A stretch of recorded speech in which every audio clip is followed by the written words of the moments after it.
For over 1,000 years, Zen masters have shared a series of 10 ancient pictures. These images hold the secret to finding peace, not through struggle or effort, but through a gentle journey back to what was never lost. Before we begin, feel free to share what time it is and where you are listening from. Tonight, we will walk through 10 stages together. And to guide us, we will follow a young man named Ren. His story is ancient and timeless. He carries the same questions you carry. He seeks the same peace you seek. And what he discovers along the way may quietly illuminate your own path. You do not need to remember every detail or understand everything perfectly. These teachings work best when received with an open heart and a relaxed mind. Simply let the stories unfold, one after another, like footprints leading you home. The Zen masters knew that what we search for is already here. The peace we long for is not hiding in some distant place.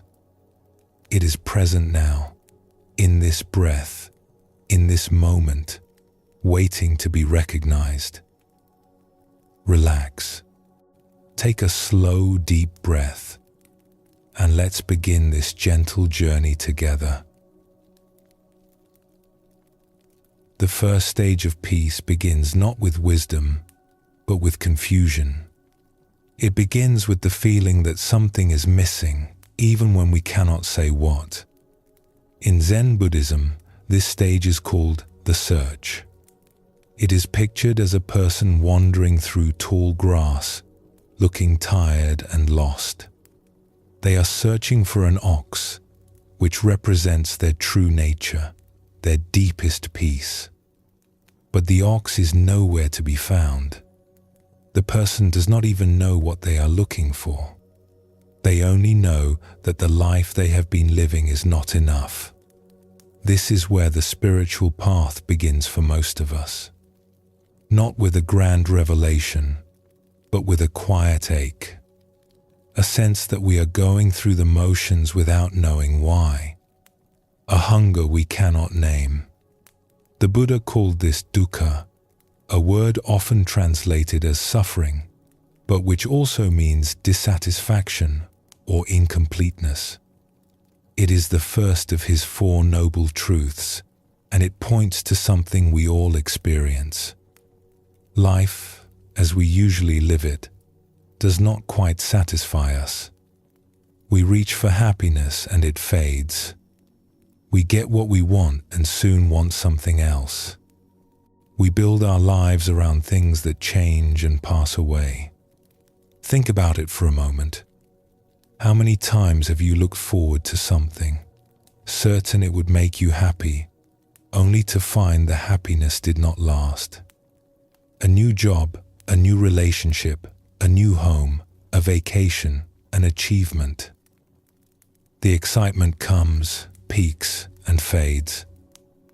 Soon we are looking for the next thing, and the next, always chasing a satisfaction that stays just out of reach. We tell ourselves that the next thing will be different. This time, we will be happy. This time, it will last. But it never does. The pattern repeats, year after year, and we begin to wonder if something is wrong with us. Why can we not just be content? Why is there always this ache, this wanting, this feeling that something is missing? The Buddha himself began this way.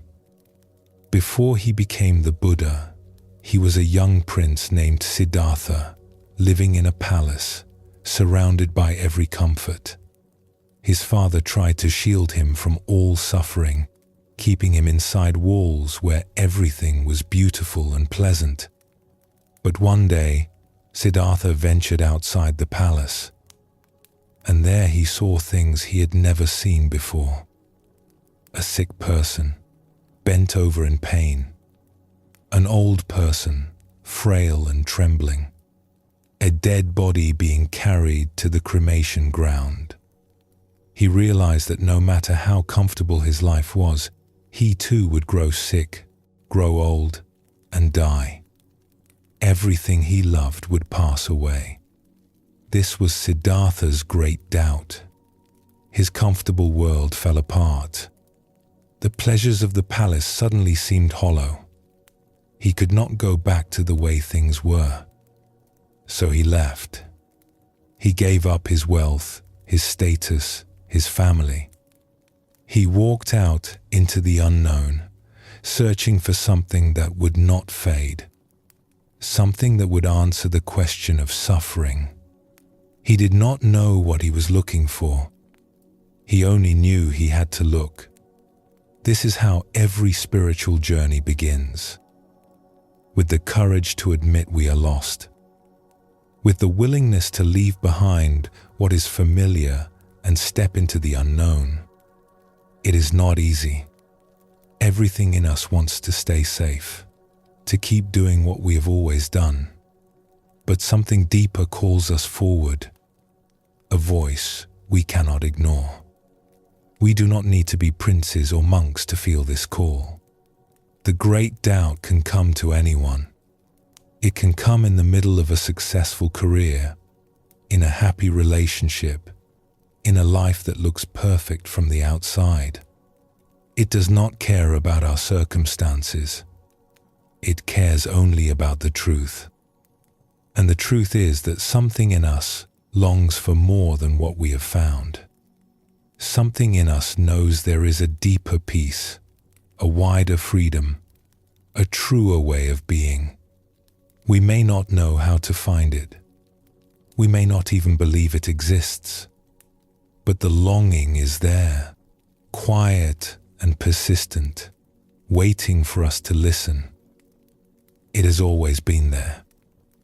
Perhaps it is the most honest part of us. The first stage of awakening is simply this: we begin to listen. Let us turn now to a young man named Ren, whose story will guide us through the stages of this journey. Ren was 23 years old and lived in a small village nestled at the edge of a green valley. His family had farmed the same land for generations. Rice paddies in the wet season, when the fields became mirrors reflecting the sky. Vegetables in the dry months, rows of green and purple and gold stretching toward the tree line. The work was hard but steady, and Ren had learned it from his father, who had learned it from his own father before him. The land held their history. The soil knew their hands. By all appearances, Ren had a good life. He had a mother who cared for him deeply, neighbors who waved when he passed, a small house with a roof that kept out the rain. He woke before dawn each morning, spent his days in the fields, and returned home as the sun set behind the mountains. He ate simple meals, slept on a thin mat, and rose again to do it all over. This was the rhythm of his life, and for many years, Ren did not question it. But sometimes, in the quiet moments between tasks, he felt a strange unease. When he paused to wipe the sweat from his forehead, or sat alone after dinner while his mother cleaned the dishes, a feeling would creep over him, a kind of emptiness, a restlessness he could not explain. He would look up at the mountains that ringed the valley, their peaks distant and blue against the sky, and feel something tugging at him, like a rope tied to his ribs, pulling him towards something he could not see. He did not know what was on the other side of those mountains. He was not even sure he wanted to know. But the feeling was there, day after day, quiet but insistent, and it would not leave him alone. Ren never spoke of this to anyone. What would he say? He had everything a person could need: food, shelter, family, work. His life was simple and good. To complain seemed ungrateful. To want more seemed foolish, even selfish. So he pushed the feeling down and kept working. He told himself the restlessness would pass. He told himself he was being childish. But late at night, when sleep would not come, the questions returned. Is this all there is? Is this all I will ever be? In the autumn of his 23rd year, Ren's father fell ill. It started small, just a cough that lingered longer than it should. His father waved it away, said it was nothing, kept working in the fields until his legs would not carry him. But the cough grew deeper, rattling in his chest, and soon he could not leave his bed. Ren took over the farm completely. He woke even earlier, worked even later, trying to keep everything running. His mother prepared soups and herbal remedies, sitting by her husband's side through the long nights. A healer from the next village came with medicines and prayers. The neighbors brought food and good wishes. But nothing helped. The nights grew cold. The leaves turned gold and red, then fell from the trees and scattered in the wind. And one morning, as the first frost settled over the valley like a white blanket, Ren's father closed his eyes and did not open them again. The funeral was small and quiet. Neighbors came with food and soft words. Incense burned beside the body, its smoke rising in thin threads toward the grey sky. Ren stood by the grave and watched them lower his father into the earth. He felt hollow, as if someone had reached inside him and taken something vital. In the days that followed, Ren moved through the world like a ghost. He fed the animals. He repaired a broken fence. He harvested the last of the autumn vegetables and stored them for winter. He sat with his mother in the evenings as she wept, holding her hand but saying nothing, because there was nothing to say. But inside, something had shifted. Something had cracked open. He began to ask questions he had never asked before. What was the point of all this work? His father had labored every day of his life, waking before dawn, falling into bed exhausted each night, and now he was gone. The fields would still need tending. The seasons would still turn. But his father would never see another harvest, never sit by the fire on a cold evening, never laugh at one of Ren's jokes again. Where had he gone? Was there anything left of him? Or was it just nothing? And if death was the end of everything, what was the point of anything at all? Ren did not have answers. He did not know where to find them. He only knew that the life he had been living suddenly felt paper thin, like a painting of a life rather than the real thing, like going through motions that meant nothing. The restlessness he had always pushed away now burned in his chest like a fire. He could not ignore it any longer. Something was missing, something important, and he would not find it by staying here, doing what he had always done, waiting for his own turn to be lowered into the ground. One night, unable to sleep, Ren walked outside and stood in the yard. The stars were bright overhead, scattered across the darkness like seeds on black soil. The air was cold and still. The mountains were shadows against the sky, solid and silent, keeping their secrets. He thought about his father. He thought about his own life stretching ahead, year after year, planting and harvesting, growing old and weak, and then the same grave, The same incense smoke, the same silence.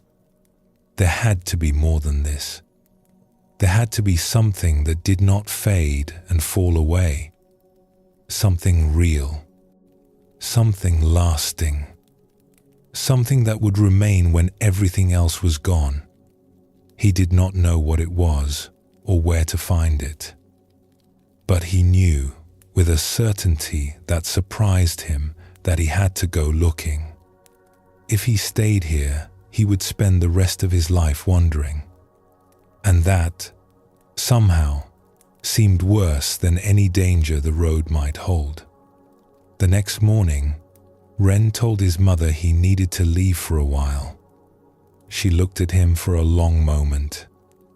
Her eyes were tired and sad, but there was something else in them too. Understanding, maybe. Or recognition.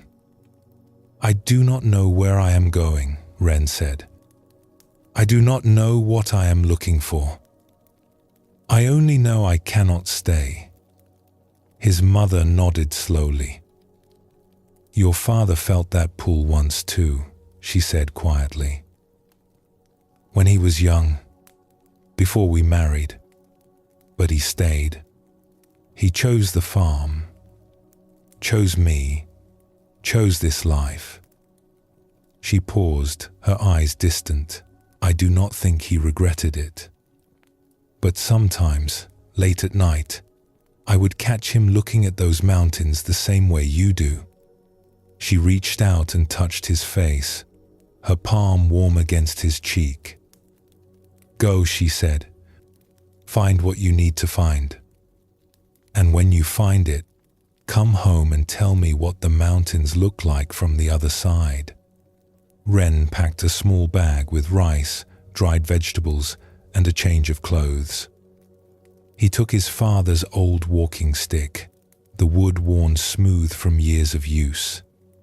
And as the sun rose over the valley, painting the fields gold and green, he set out on the road that led toward the mountains.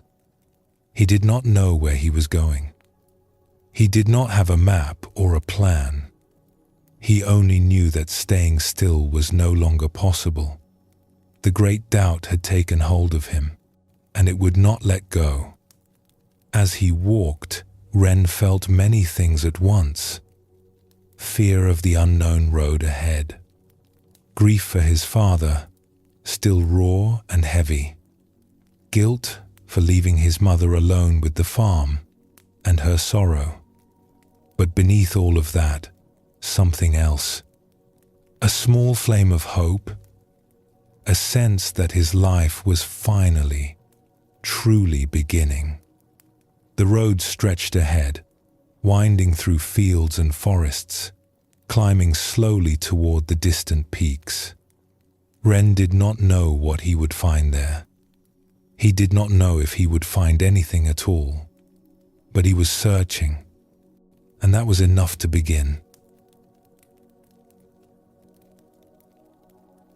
The first stage of awakening asks nothing more of us than this: to feel the ache and acknowledge the doubt, to admit that we are lost and that the life we have been living is not enough. This is not failure. This is courage and honesty. This is the beginning. The Buddha taught that recognizing suffering is the first step toward freedom. Not because suffering is good, but because honesty is necessary. We cannot find our way home until we admit we have wandered far. We cannot wake up until we realize we have been asleep. We cannot begin the search until we feel the absence of what we are searching for. So if you feel the great doubt stirring in you, if life seems hollow or confusing or strangely incomplete, know that you are not broken. You are waking up. The search has begun. And that search, however uncertain, however stumbling, is itself a kind of grace.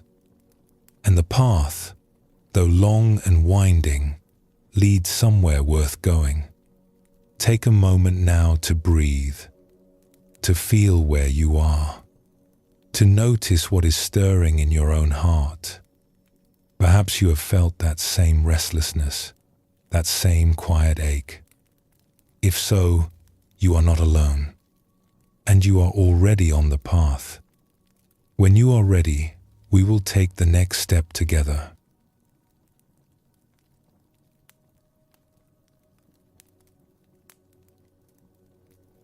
The second stage to stillness is called the footprints. In the ancient pictures, we see the same person who was lost in the tall grass, but now something has changed. They have found traces of the ox, hoofprints in the mud. The ox is still hidden, still out of sight, but for the first time, there is evidence that it exists. This stage marks a quiet but important shift. In the first stage, we recognized that we were lost.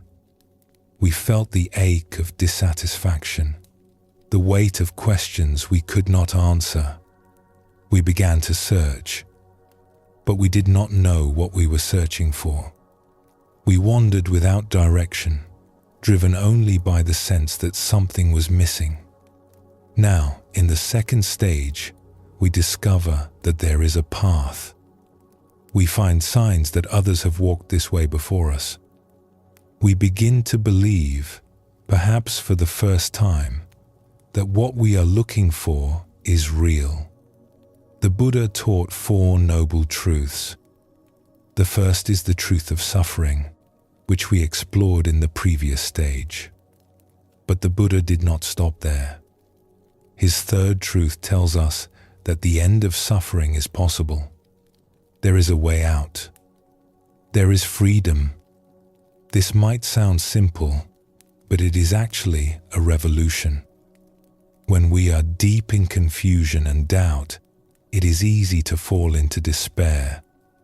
We can become cynics who believe that life is meaningless, that all searching is foolish, that peace is just a story people tell themselves to get through the night. The great doubt, if we get stuck in it, can harden into bitterness. We can lose faith not just in ourselves, but in the very possibility of change. But discovering the footprints changes everything. It shows us that the path is real. Others have found what we are looking for. The ox exists, and it can be found. We are not chasing shadows. In Buddhism, this discovery often comes through what are called the 3 jewels. The first jewel is the Buddha himself, the one who found the way. The second is the Dharma, his teachings, which point toward freedom. The third is the Sangha, the community of those who practice together. When we encounter any of these, we encounter the footprints. We find evidence that awakening is possible. This is why the second stage brings hope, but also humility. We have found the footprints, but we have not yet found the ox. We know the path exists, but we do not yet know where it leads. We are still beginners, still uncertain, still feeling our way forward in the dark. And that is exactly as it should be. Zen teaches us not to rush ahead, not to pretend we know more than we do. The footprints are enough for now. They give us direction. They give us faith.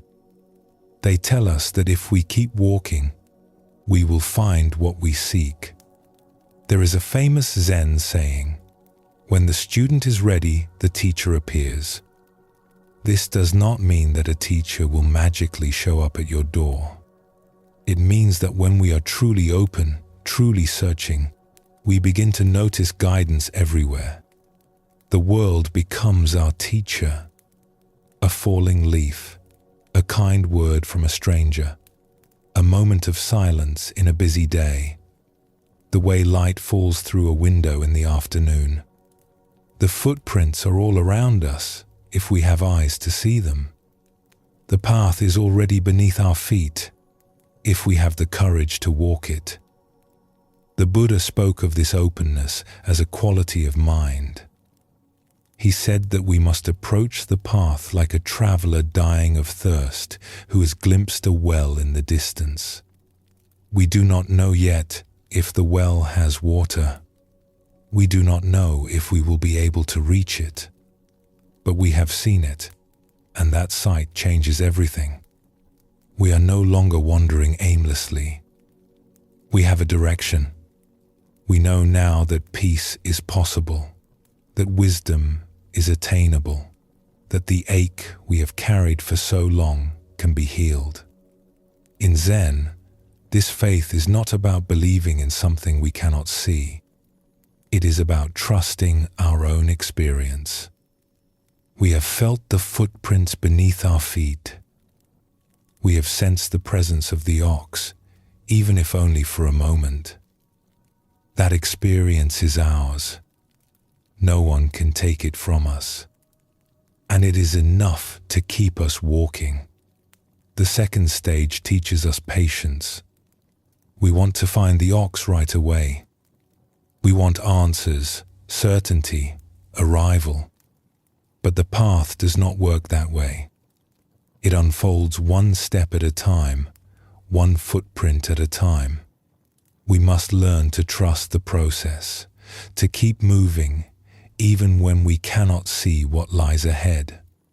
The Buddha often compared the spiritual path to crossing a river. We stand on the shore of suffering and confusion.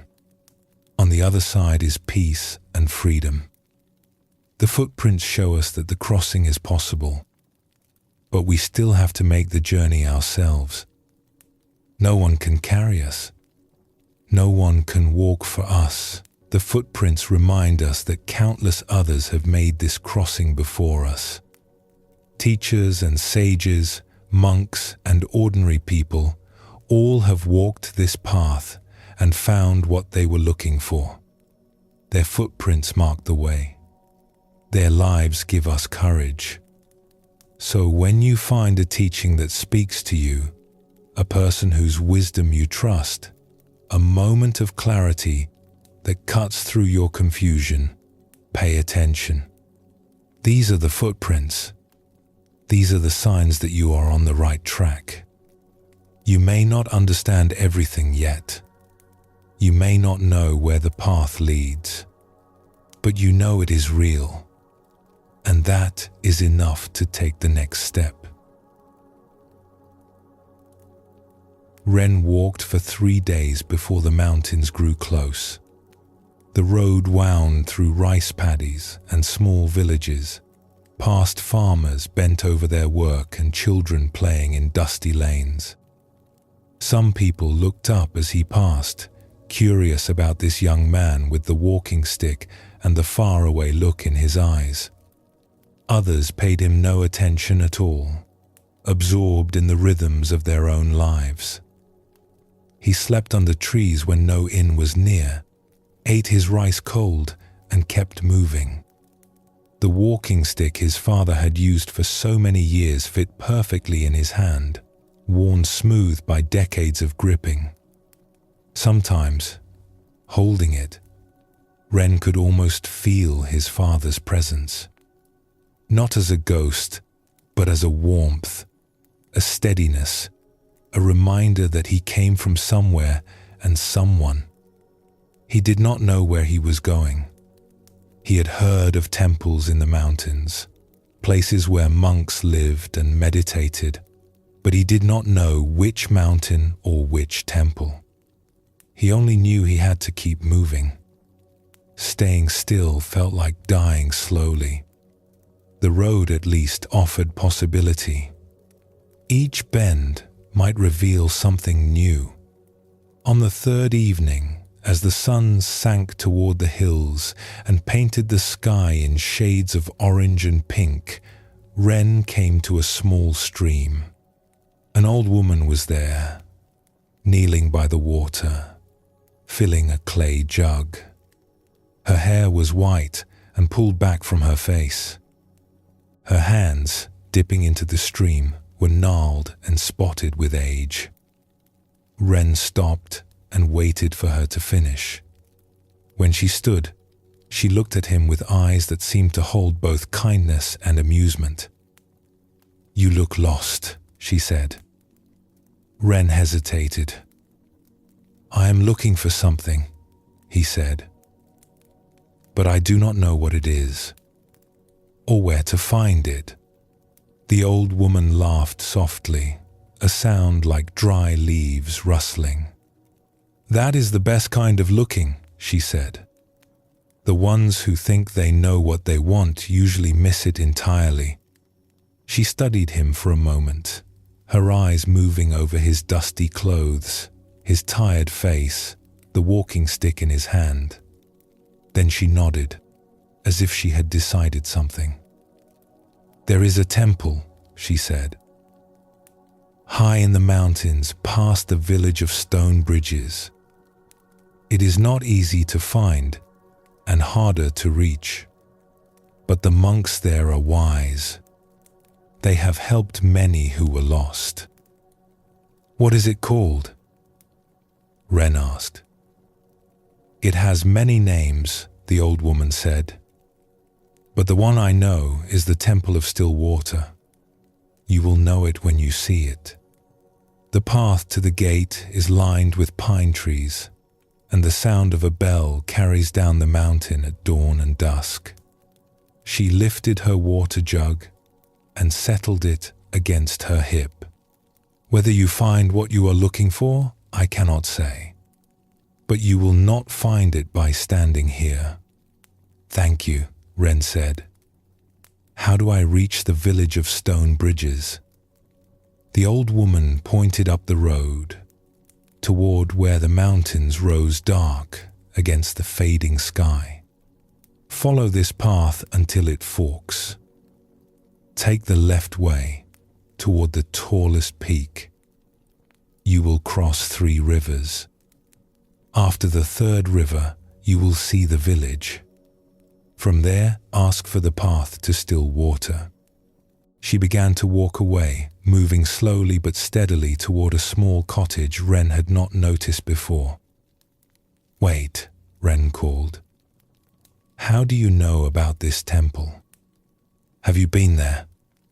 The old woman paused and looked back at him. Her face was half in shadow now, the last light of the sun catching the white of her hair. "I went there once," she said. "Many years ago, when I was lost, like you."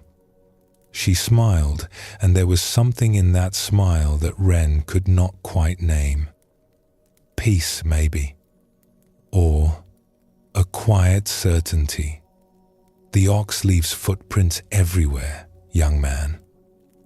You just have to learn to see them."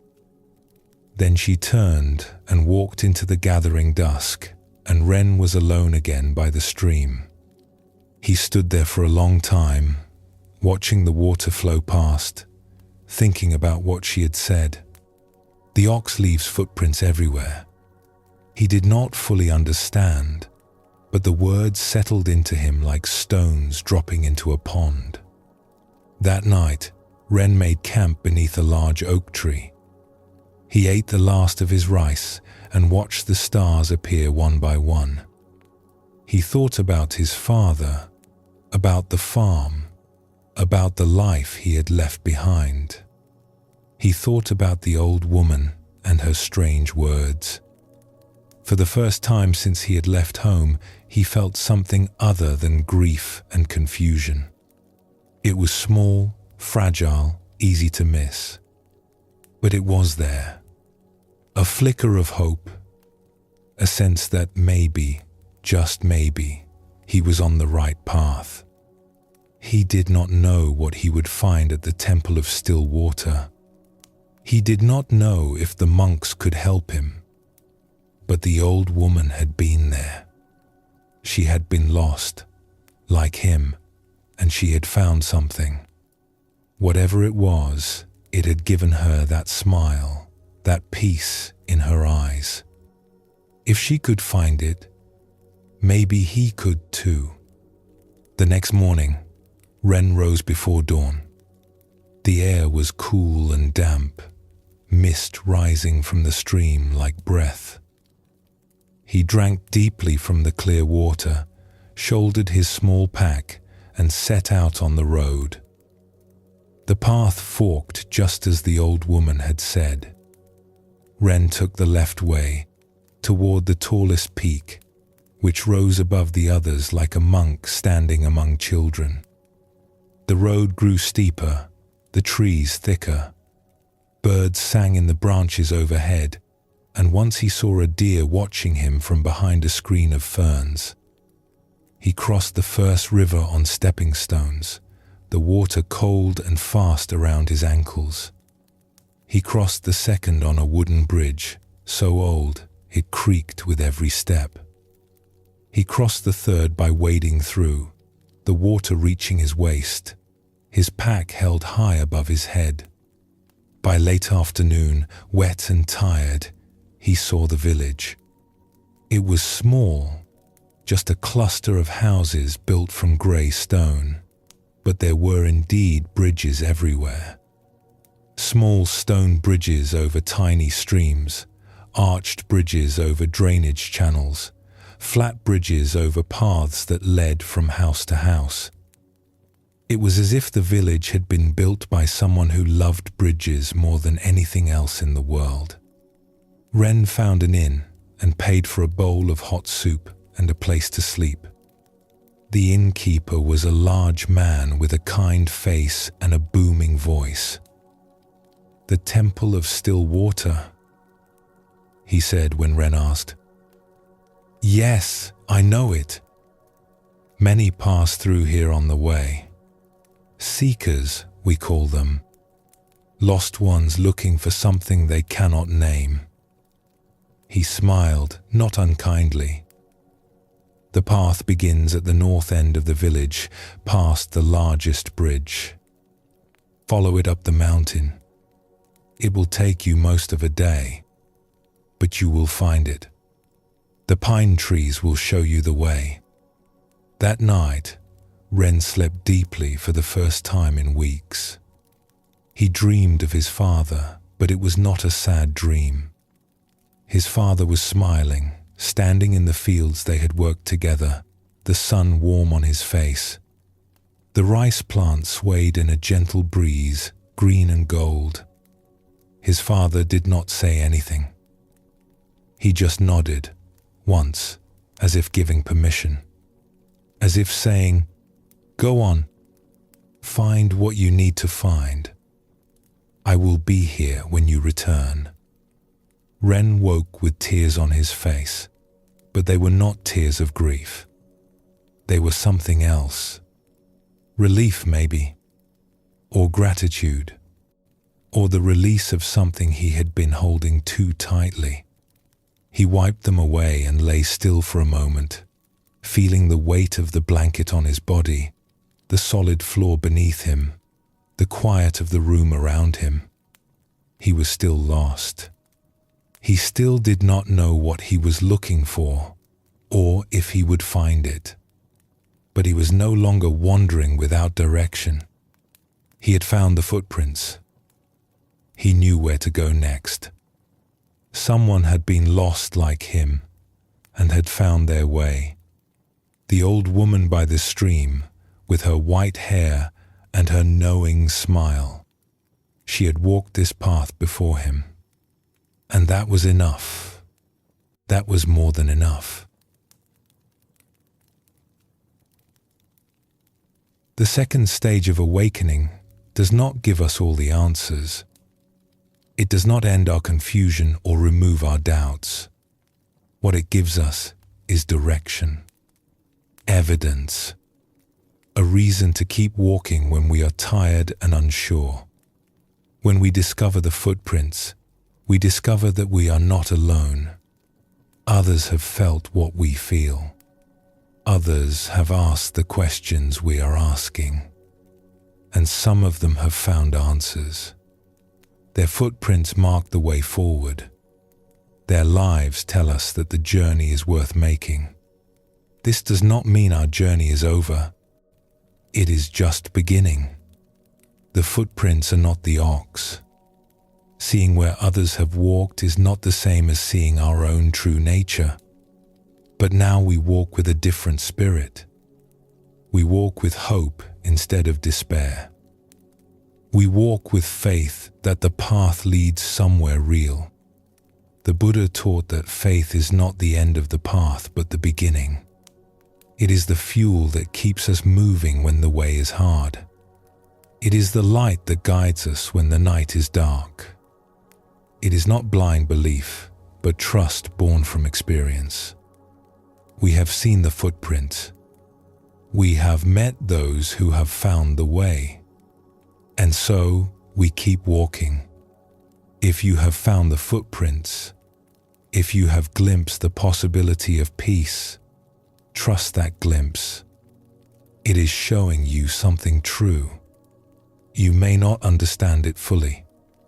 You may not know where it leads. But it is real, and it is enough. Keep walking. The ox is closer than you think.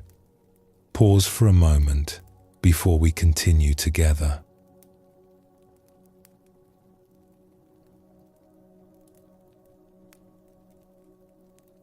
The third step to peace is called perceiving the ox.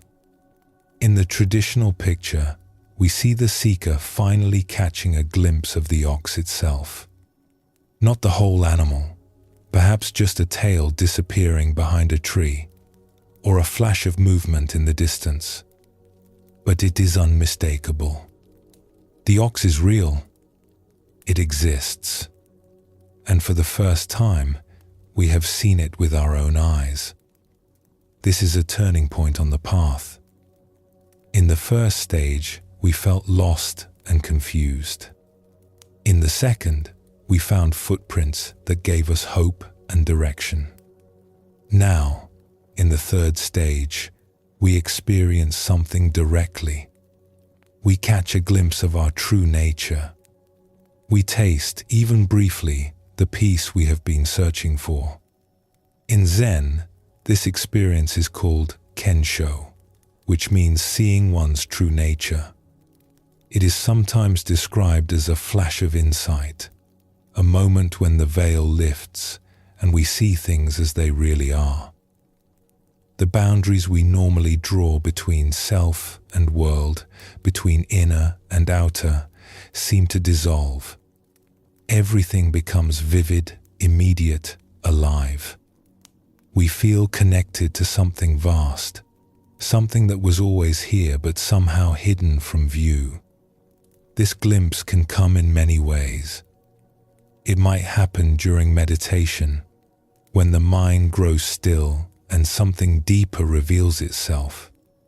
It might happen in nature, standing beneath a sky full of stars or watching waves break on a shore. It might happen in an ordinary moment, washing dishes or walking down a street, when suddenly everything shifts and the world becomes new. We cannot force it to happen. We can only create the conditions for it and then let go. The Buddha spoke of this kind of insight as seeing things as they truly are. He taught that our ordinary way of perceiving is clouded by ignorance, by the endless commentary of the thinking mind. We do not see reality directly. We see our ideas about reality, our memories, our expectations, our fears and hopes. We see through a filter of concepts and judgments, and we mistake this filtered view for the truth. But in moments of clear seeing, all of that falls away. We perceive without the filter of thought, and what we perceive is extraordinary. Zen masters often describe this experience in simple, almost ordinary terms. One master said that after his awakening, mountains were once again mountains, and rivers were once again rivers. Before practice, we see mountains and rivers as solid, separate things. During practice, we begin to see through them, to understand their emptiness and impermanence. But after glimpsing our true nature, we see them fresh again. They are just what they are, vivid and complete, needing no explanation. This is the gift of the third stage. We stop searching and start seeing. We stop thinking about peace and actually taste it. Even if only for a moment, we know directly what all the teachings have been pointing toward.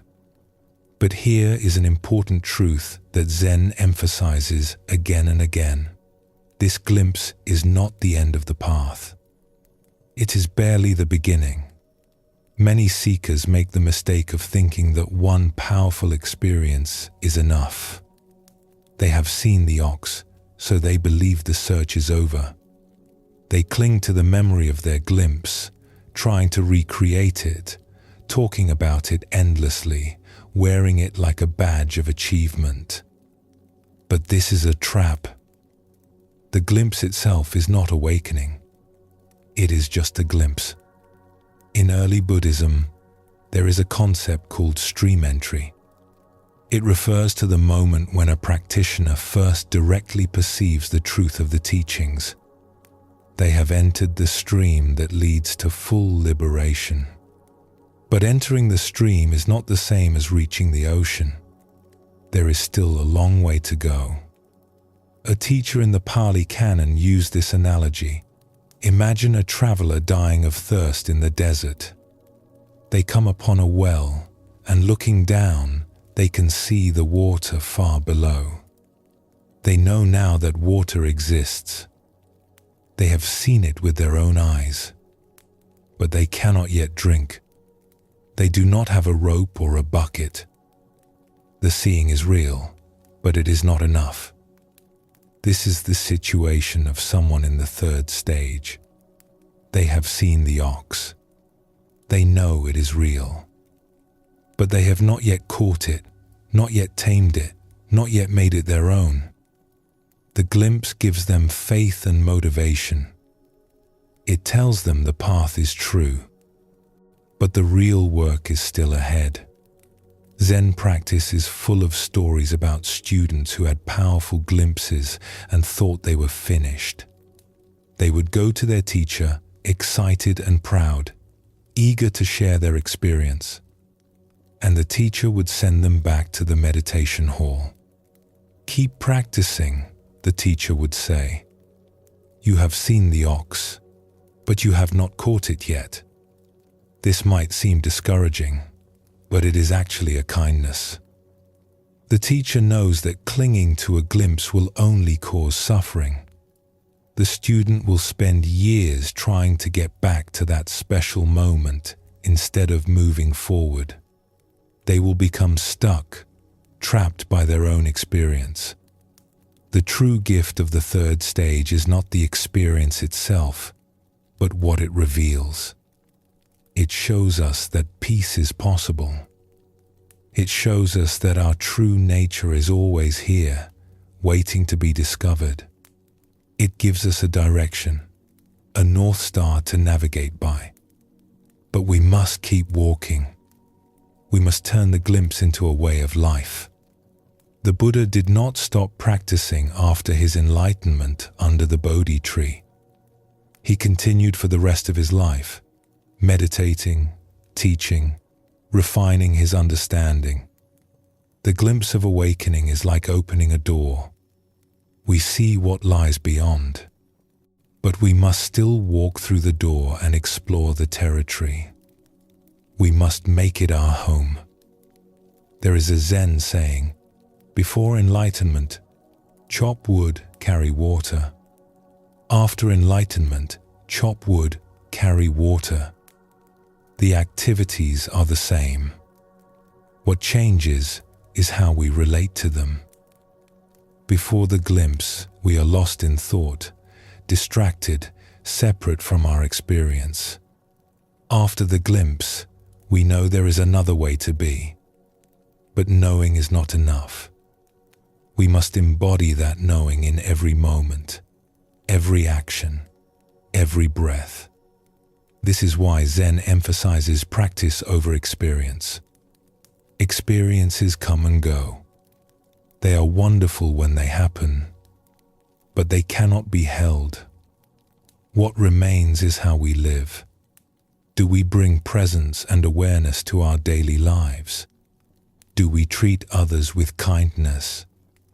Do we respond to difficulty with patience rather than reaction? These are the real measures of progress, not how many glimpses we have had. So if you have had a glimpse, a moment when everything seemed clear and whole, be grateful. It is a precious gift. But do not stop there. Do not cling to the memory or try to force it to happen again. Let it inspire you to keep practicing, keep seeking, keep opening. The ox is real. You have seen it. Now the journey truly begins. Ren climbed the mountain path for most of the day. The way was steep and rocky, winding through thick forest. Pine trees rose tall on either side, their branches casting patterns of light and shadow on the ground. The air smelled of earth and resin, clean and sharp in his lungs. Birds called from somewhere in the canopy, their songs echoing through the stillness. He stopped often to catch his breath, leaning on his father's walking stick, looking up at the path ahead. The innkeeper had told him it would take most of a day, and he had not been wrong. Ren's legs ached. His pack felt heavier with each step, but he kept moving, drawn forward by something he could not name. In the late afternoon, as the light began to turn golden, Ren came around a bend in the path and saw them, 2 rows of ancient pine trees, their trunks gnarled and massive, lining the way ahead like patient guardians. At the end of the row, he could see a wooden gate, simple and weathered. Beyond it, the curved roofs of temple buildings, the temple of still water. As Ren stood there, catching his breath, a bell began to ring somewhere within the temple grounds. Deep and resonant, the sound rolled down the mountain like a wave. He felt it in his chest, in his bones. It seemed to wash through him, carrying away some of the tension he had not even known he was holding. He walked between the pine trees toward the gate. His footsteps were quiet on the packed earth. The bell rang again, then fell silent. In the stillness that followed, Ren heard the faint sound of water, a stream or fountain somewhere nearby. At the gate, he paused. He did not know what to do. Should he knock? Call out? He stood there, uncertain, feeling suddenly foolish. What was he doing here? What did he expect to find? Before he could decide, the gate swung open. A monk stood in the doorway, dressed in simple grey robes. He was old, perhaps 70 or 80, with a shaved head and a face that seemed carved from weathered wood. But his eyes were bright, alive with something Ren could not quite identify. Amusement, maybe, or patience, or kindness. "You look like you have walked a long way," the monk said. Ren nodded. "I have come from the valley. 3 days walking, then the climb today." "And what brings you to still water?" Ren opened his mouth to answer, then stopped. What could he say? That his father had died and he did not know how to go on living? That he had felt a restlessness his whole life and could not ignore it anymore? That an old woman by a stream had told him to come here? "I do not know," he said finally. "I am looking for something, but I cannot say what it is." The old monk nodded slowly, as if this was exactly the right answer. "My name is Sun," he said. "I am the abbot here. Come, we will find you a place to rest and some food. The questions can wait until you have eaten." Ren followed Master Sun through the gate and into the temple grounds. There were several buildings arranged around a central courtyard, all built from dark wood and grey stone. A small stream ran along one edge, its water clear and cold, feeding into a pond where orange and white fish drifted beneath the surface. Everywhere there was silence, a living silence, full of presence. Other monks moved through the grounds, some carrying water, others sweeping paths or tending to a small garden. They nodded to Ren as he passed, but did not speak. Their faces were calm, unhurried. They moved with a kind of ease that Ren had never seen before, as if they had nowhere else to be, nothing else to do. Master Sun led him to a small room in one of the buildings. There was a sleeping mat, a low table, a window that looked out onto the pine trees. Nothing more. "Rest here," Sun said. "Someone will bring food. In the morning, we will talk." "Thank you," Ren said. He wanted to say more, to explain himself, to ask questions. But something in the old monk's presence made words seem unnecessary. Sun smiled, just slightly. "You have already begun," he said. "That is enough for now." Then he was gone, and Ren was alone. He set down his pack and walked to the window. The sun was setting behind the mountains, painting the sky in shades of orange and purple and deep red. The pine trees stood dark against the light, their branches still. From somewhere in the temple, he heard the sound of chanting, low and rhythmic, rising and falling like breath, like the heartbeat of the mountain itself. Ren stood there for a long time, watching the light fade. He did not think about his father or the farm or the life he had left behind. He did not think about the future or what he hoped to find. He simply stood and watched, and for a few minutes his mind was quiet. That night, he slept more deeply than he had in months. The days that followed settled into a rhythm. Ren was given tasks, sweeping the courtyard, carrying water from the stream, helping in the kitchen. No one spoke much. The monks went about their work in silence, and Ren learned to do the same. Each morning, before dawn, the bell would ring and the monks would gather in the main hall to sit in meditation. Ren joined them, folding his legs beneath him on a small cushion, trying to still his racing mind. It was harder than he expected. Much harder. His thoughts jumped from memory to memory, worry to worry, plan to plan. His legs ached. His back grew sore. He counted the minutes until the bell signaled the end, longing to move, to stretch, to be anywhere else.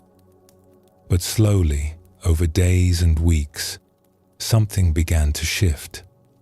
One morning, about a month after his arrival, Ren was sweeping leaves in the courtyard. It was early, the air still cool, mist rising from the pond. He moved the broom in slow arcs, gathering the fallen leaves into small piles. His mind, for once, was not racing. He was simply sweeping. Nothing more. And then, without warning, something opened. Later, he would not be able to describe it properly. It was as if a door had swung wide inside him. A door he had not known was there. The courtyard was still the courtyard. The leaves were still leaves. The sound of the stream, the call of a bird, the cool air on his skin. Everything was exactly as it had been a moment before. But everything was also different. Vivid. Alive. Present in a way it had never been before. The boundary between Ren and the world seemed to dissolve. He was not separate from the courtyard, the trees, the morning light. He was part of it all, woven into it, inseparable from it. The broom in his hands, the ground beneath his feet, the mist rising from the pond. All of it was one thing, one seamless whole, and he was not outside it looking in. He was it. There was no fear in this, no confusion, only a vast, quiet peace. A sense of having come home to something he had always known but somehow forgotten. He did not know how long it lasted. Seconds, maybe. A minute at most. And then the door closed, and he was Ren again, standing in the courtyard with a broom in his hands, blinking in the morning light. But he knew something had changed. He had seen something, felt something. He could not name it, could not explain it. But it was real, more real than anything he had ever experienced. He looked down at the leaves scattered around his feet. Just leaves, brown and gold and red, but beautiful, impossibly beautiful. Later that day, Ren sought out Master Sun. He found the old monk sitting by the pond, watching the fish drift through the water. "Something happened this morning," Ren said. "While I was sweeping, I do not know how to describe it." Sun did not look up from the pond. "You do not need to describe it," he said. "You saw something. That is enough." "But what was it? What does it mean?" Now Sun turned to look at him. His eyes were kind, but there was a firmness in them too. "It means you have seen the ox," he said.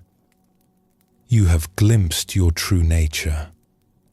This is a gift, but it is not the end. What do I do now?" "Now?" Sun turned back to the pond. A fish rose to the surface, its mouth opening and closing, then sank again into the depths. "Now you keep sweeping." The third stage of awakening brings us a gift and a challenge. The gift is the glimpse itself, the direct experience of our true nature. For perhaps the first time, we know that what we have been seeking is real. We have tasted it. We have felt it. This knowing cannot be taken from us. The challenge is not to cling to it. Zen teaches that experiences, even profound ones, are not the goal. They are signposts, pointing the way. The glimpse shows us that peace is possible, that our searching has not been in vain.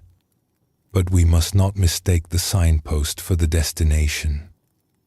We must not spend our lives trying to return to a single moment, however beautiful it was. If you have had such a moment, a time when the world seemed suddenly whole and you felt at peace, honor it. Let it strengthen your faith. Let it remind you why you are on this path. But then let it go. Return to your practice.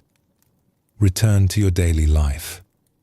Return to sweeping the courtyard, to washing the dishes, to all the ordinary moments that make up a human life. This is where awakening lives. Not in special experiences, but in how we meet each moment as it comes. The ox is real. You have seen it. Now the real work begins. Pause for a moment before we continue together.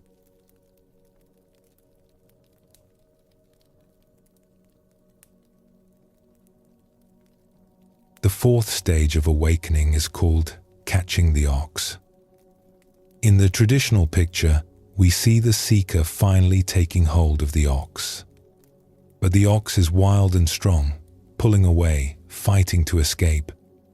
The seeker grips the rope with both hands, straining with effort, feet planted in the earth. This is not a gentle scene. It is a struggle. In the previous stage, we glimpsed our true nature.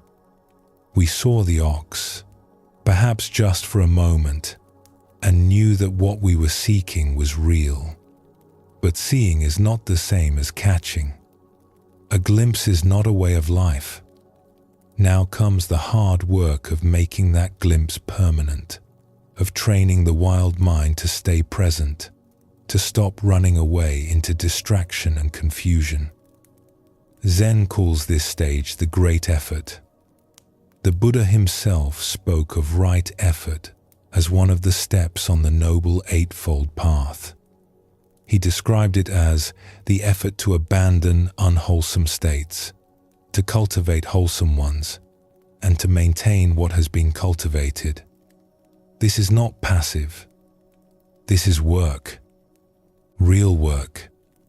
There is a famous Zen story about a student who came to a master seeking enlightenment. "How long will it take?" the student asked. 10 years, said the master. "What if I work twice as hard?" asked the student. "Then 20 years, the master replied. The student was confused. "Why longer?" The master smiled. "When one eye is fixed on the goal, only one eye is left to find the way." This story holds a paradox at the heart of spiritual effort. We must work hard, but we must not be attached to the results of our work. We must try, but we must also let go. We must catch the ox, but we cannot force it to be caught. The effort is not about achieving something. It is about showing up fully in each moment. The Buddha compared the mind to a wild elephant, untamed and dangerous. Left to its own ways, it will trample everything in its path. But with patient training, it can become a powerful ally. The ox in these pictures represents the same thing. Our true nature is not the problem. The problem is that we have let the mind run wild for so long that it no longer knows how to be still. The practice at this stage often involves sitting meditation, what Zen calls zazen. We sit still. We watch the breath, and we see, perhaps for the first time, how wild the mind really is. Thoughts arise without end. Memories, fantasies, worries, plans. The mind jumps from one thing to another like a monkey swinging through trees. The Buddha actually used this image. He called it the monkey mind, always grasping, never at rest. But we do not fight the monkey mind. We do not try to kill our thoughts or force them to stop. That would be like trying to calm a pool of water by slapping the surface. It only creates more waves. Instead, we simply watch. We notice when we have wandered, and we come back. Again and again and again. This is the effort. Not the effort to control, but the effort to return. To keep coming back to this moment, this breath, this simple act of being present. A teacher once said that meditation is not about getting somewhere. It is about being where you are. The effort is simply to stay, to not run away, to face whatever arises with patience and courage. This sounds simple, but it is one of the hardest things a human being can do. The whole world is designed to pull us away from the present moment. Our own minds are designed to pull us away. To sit still and stay present, even for a few minutes, is a revolutionary act. There is an old Zen story about a monk who asked his teacher, "What is the Buddha?" The teacher replied, "The mind is the Buddha." Years later, the same monk asked again, and the teacher said, "No mind, no Buddha." The monk was confused. "But you said before that the mind is the Buddha." The teacher nodded. That was to stop a baby from crying. Now the baby has stopped. We can put the toy away. This story points to something important. The effort of catching the ox is necessary, but it is not the final truth. We need the rope and the struggle to begin the process of taming. But eventually, we must let go of even the effort. We must stop trying so hard and simply be. The fourth stage is about learning to try. The stages that follow are about learning to let go. The weeks after Ren's glimpse in the courtyard were the most difficult of his life. He had expected things to get easier. He had seen something real, something vast and peaceful. Surely that meant the hard part was over. Surely now the path would open before him, clear and smooth, and he would walk it with ease. But that is not what happened. Instead, the glimpse faded like a dream upon waking. He tried to hold on to it, to remember exactly how it had felt, but the harder he grasped, the further it slipped away. Within days, he was back where he started, confused, restless, his mind racing from thought to thought, like a startled animal looking for somewhere to hide. Master Sun had told him to keep sweeping, so he swept. He carried water from the stream, the wooden buckets heavy on his shoulders. He helped in the kitchen, chopping vegetables in silence, scrubbing pots until his hands were red. He sat in the meditation hall with the other monks, morning and evening, trying to find his way back to that moment of peace. But the meditation was difficult. He would settle onto his cushion, arrange his legs, straighten his spine the way he had been taught. He would close his eyes and try to follow his breath. In, out. In, out. Simple. The most simple thing in the world. And for perhaps 3 breaths, he would be present. Then his mind would seize on something. A memory of his father standing in the fields, leaning on a hoe. A worry about his mother alone on the farm, growing older, no one to help her. A fantasy about what he would do after he left the temple, where he would go, who he would become. An itch on his nose, a pain in his knee, the smell of incense making him think of the funeral. Before he knew it, 5 minutes had passed, and he had been lost in thought the entire time. He would catch himself, feel a flash of frustration, and try again. In, out. In, out. And again his mind would run away. Again he would catch himself. Again he would feel frustrated. Again he would try. This went on for hours, for days, for weeks. Ren began to wonder if something was wrong with him. The other monks sat so still, so peaceful. Their faces were calm, their breathing steady. They looked like statues, like they had found some secret he could not access. Meanwhile, his mind was a storm, a whirlwind, a wild animal thrashing against its cage.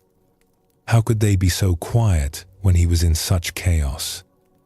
One evening, after a particularly difficult sitting, Ren stayed behind in the meditation hall. The other monks filed out silently, but he remained on his cushion, head bowed, fighting back tears of frustration. He felt like a failure.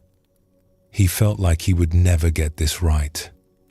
He heard footsteps approach.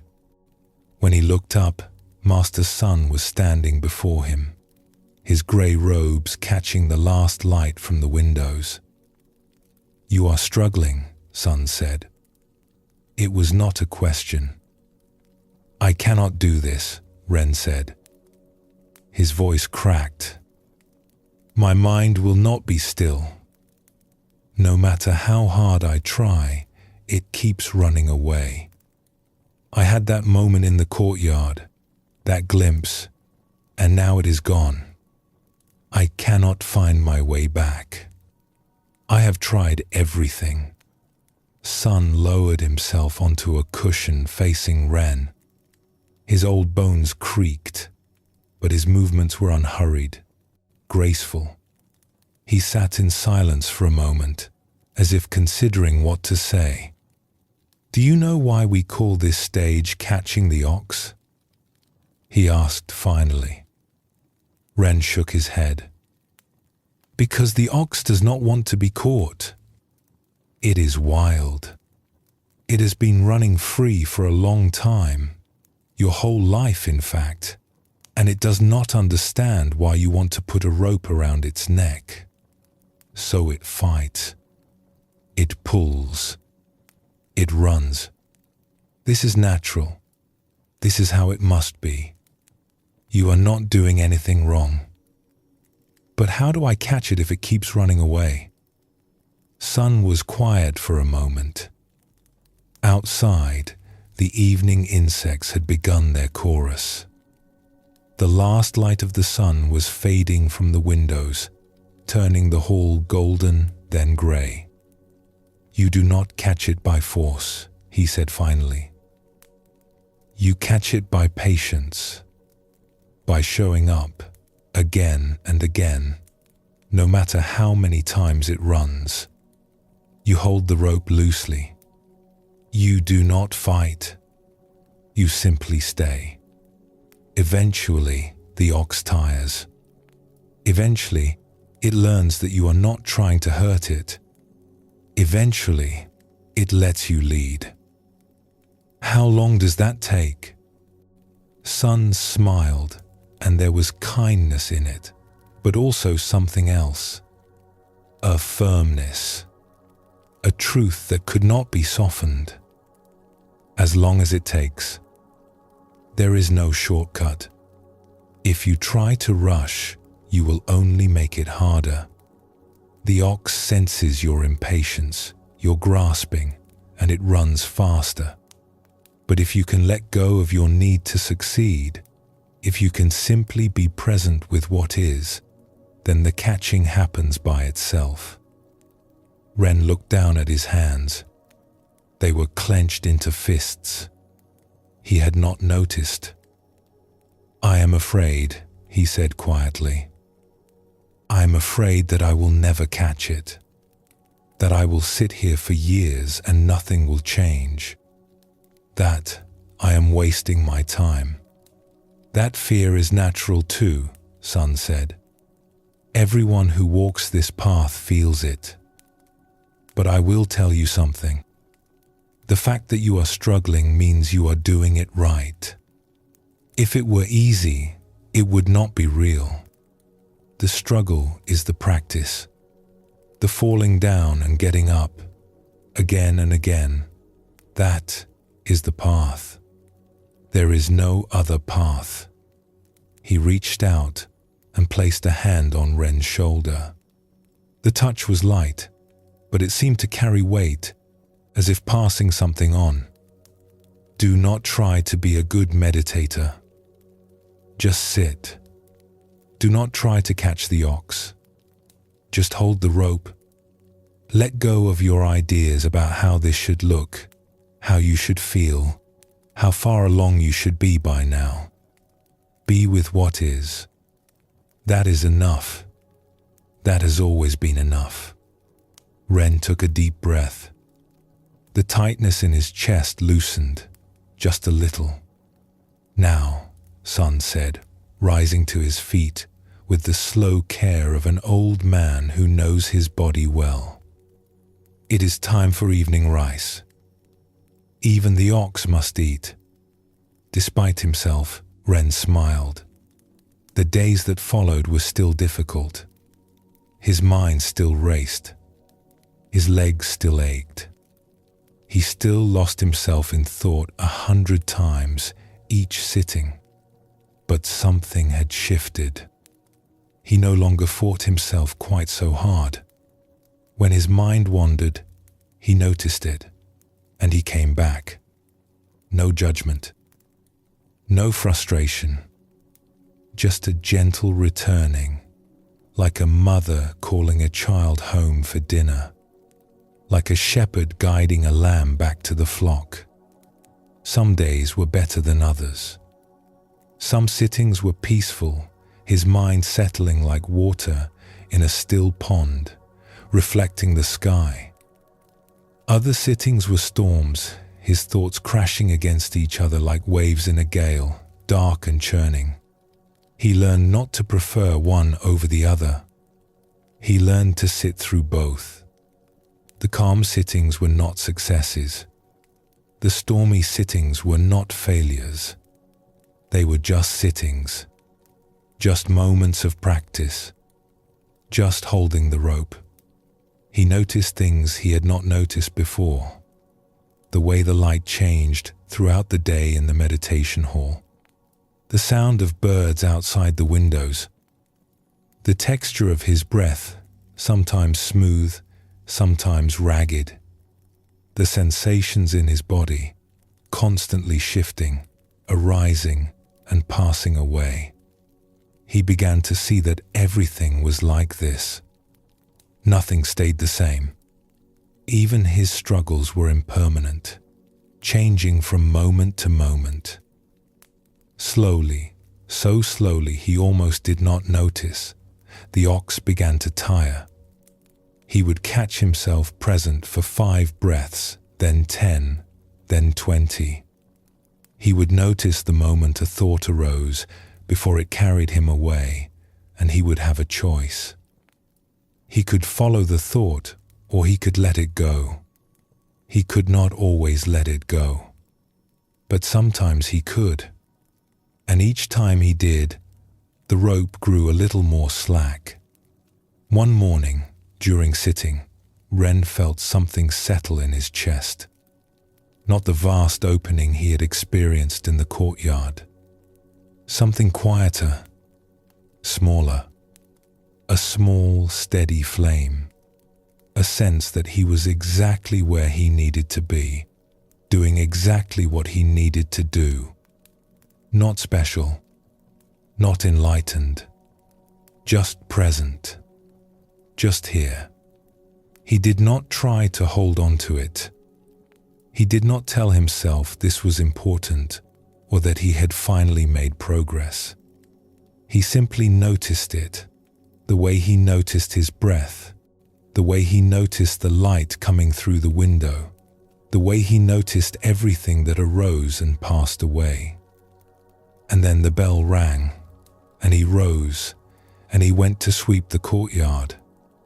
The ox was not tamed yet, but it was no longer running quite so fast, and Ren was learning to be patient. The 4th stage teaches us that awakening is not a gift given freely. It must be earned through patience and persistence, not through force, not through willpower alone, but through the simple courage to keep showing up, day after day, breath after breath, even when it feels like nothing is happening. There is a beautiful teaching in Zen that says the practice itself is enlightenment.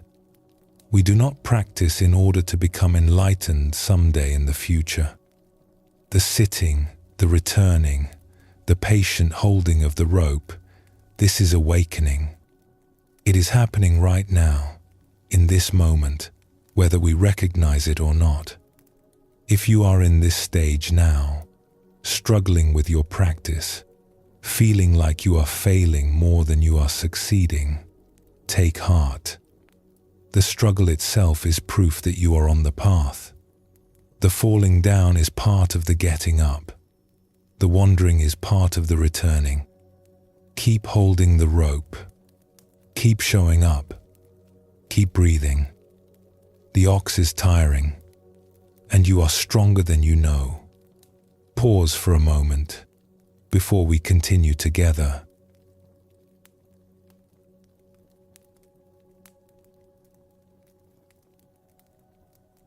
The fifth stage of awakening is called taming the ox. In the traditional picture, we see something new. The seeker still holds the rope, but it hangs loose now. The ox walks calmly beside them.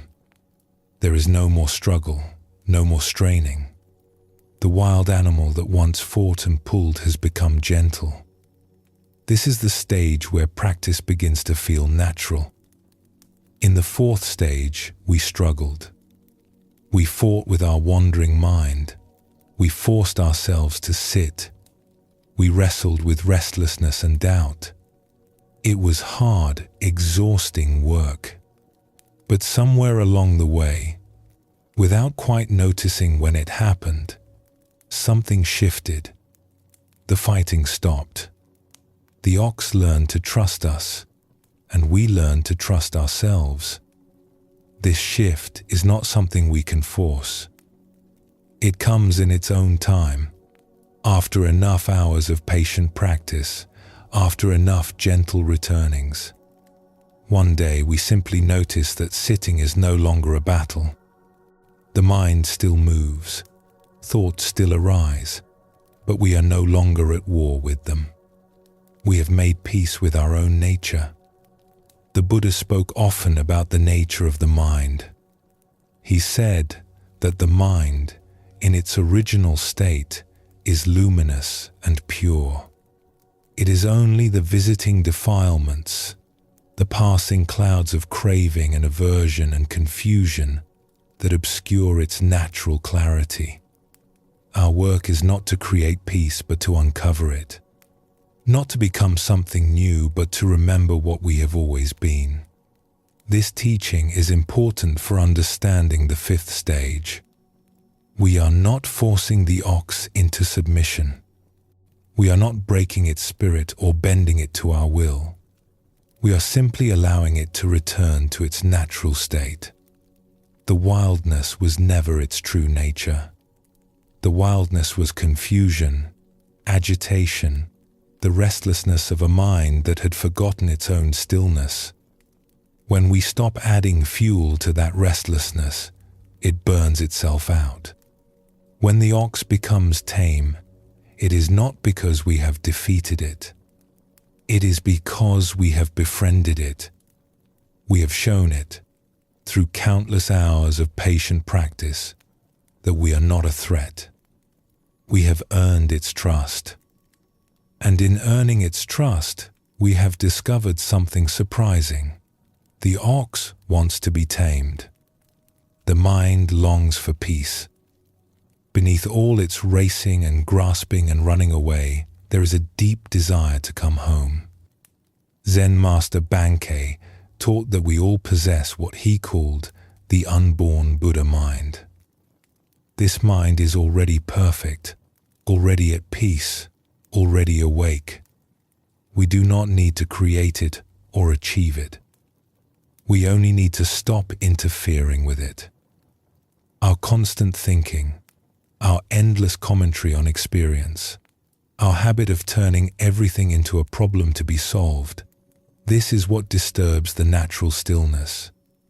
When we learn to let thoughts arise and pass without grabbing onto them, the mind settles by itself, like muddy water becoming clear when we stop stirring it. This does not mean we stop having thoughts. Even the most advanced practitioners still think. But the relationship to thought changes. Thoughts come and go like clouds crossing the sky, and we watch them pass without being carried away. We are no longer at the mercy of every mental event. We have found a deeper place to stand, a stillness beneath the movement, a silence beneath the noise. In this fifth stage, we still hold the rope. We have not let go completely. Craving and confusion can still arise, and when they do, we need to be ready. But the rope is loose. We do not grip it with white knuckles anymore. There is ease now, and a growing confidence. We have been through the struggle. We have seen that persistence works. We know now that we can handle whatever arises. The practice at this stage becomes less about effort and more about allowing. We sit in meditation, and instead of trying to make something happen, we simply let things be as they are. Thoughts arise, and we let them go. Sensations come and pass, and we do not cling or resist. There is a quality of surrender, of yielding, that was not present before. We have stopped fighting with ourselves. This is a beautiful stage, and there is a temptation to stop here. After all the struggle, we have finally found some peace. The ox is tame. We can rest. Why keep going? But Zen reminds us that this is still not the end. We are still holding the rope. We are still relating to our true nature as something separate from ourselves, something we must watch and manage. There is still a subtle duality, a sense of the meditator and the meditation, the herder and the ox. The stages that follow will dissolve even this. For now, though, we can appreciate how far we have come. We can rest in the ease of a tamed mind. We can enjoy the simple pleasure of sitting without struggle, of walking without hurry, of being present without effort. Ren had been at the Temple of Still Water for nearly a year. The seasons had turned completely around. He had arrived in autumn, with the leaves falling and the air growing cold. He had struggled through winter, sitting in the freezing meditation hall, his breath visible in the dim morning light. He had watched spring arrive, the plum trees blooming, the streams swelling with snowmelt, and now it was summer, warm and green, the cicadas singing in the pines. Somewhere in that turning of seasons, something had changed. He noticed it first in small ways. He would sit down on his cushion in the morning, and instead of the familiar dread, the bracing for another battle with his mind, he felt something like anticipation. Not excitement exactly, but a quiet willingness, a sense of settling into something familiar and good. His mind still wandered during meditation. That had not stopped. But the wandering felt different now.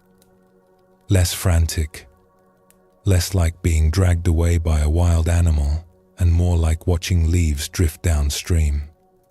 The thoughts would arise, he would notice them, and they would pass. Sometimes he followed them for a while before catching himself. But the catching was gentle now. No frustration, no judgment. Just a quiet return, like coming home after a short walk. One morning, sitting in the meditation hall, Ren realized he had lost track of time. The bell rang to signal the end of the sitting, and he was surprised. It felt like only minutes had passed, but when he opened his eyes, the light had changed. An hour had gone by, and he had simply been present for it. Not fighting, not straining, just sitting, just breathing, just being here. This began to happen more often.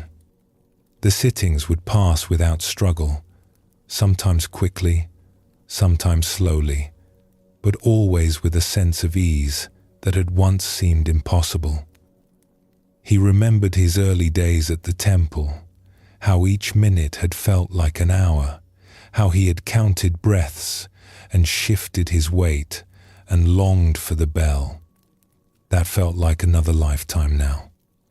Another person entirely. He found Master Sun in the garden later that day, pruning a small pine tree. The old monk worked slowly, carefully, each cut deliberate. He had been tending these trees for decades, and it showed. They were beautiful, shaped by patience and attention into forms that seemed both natural and intentional.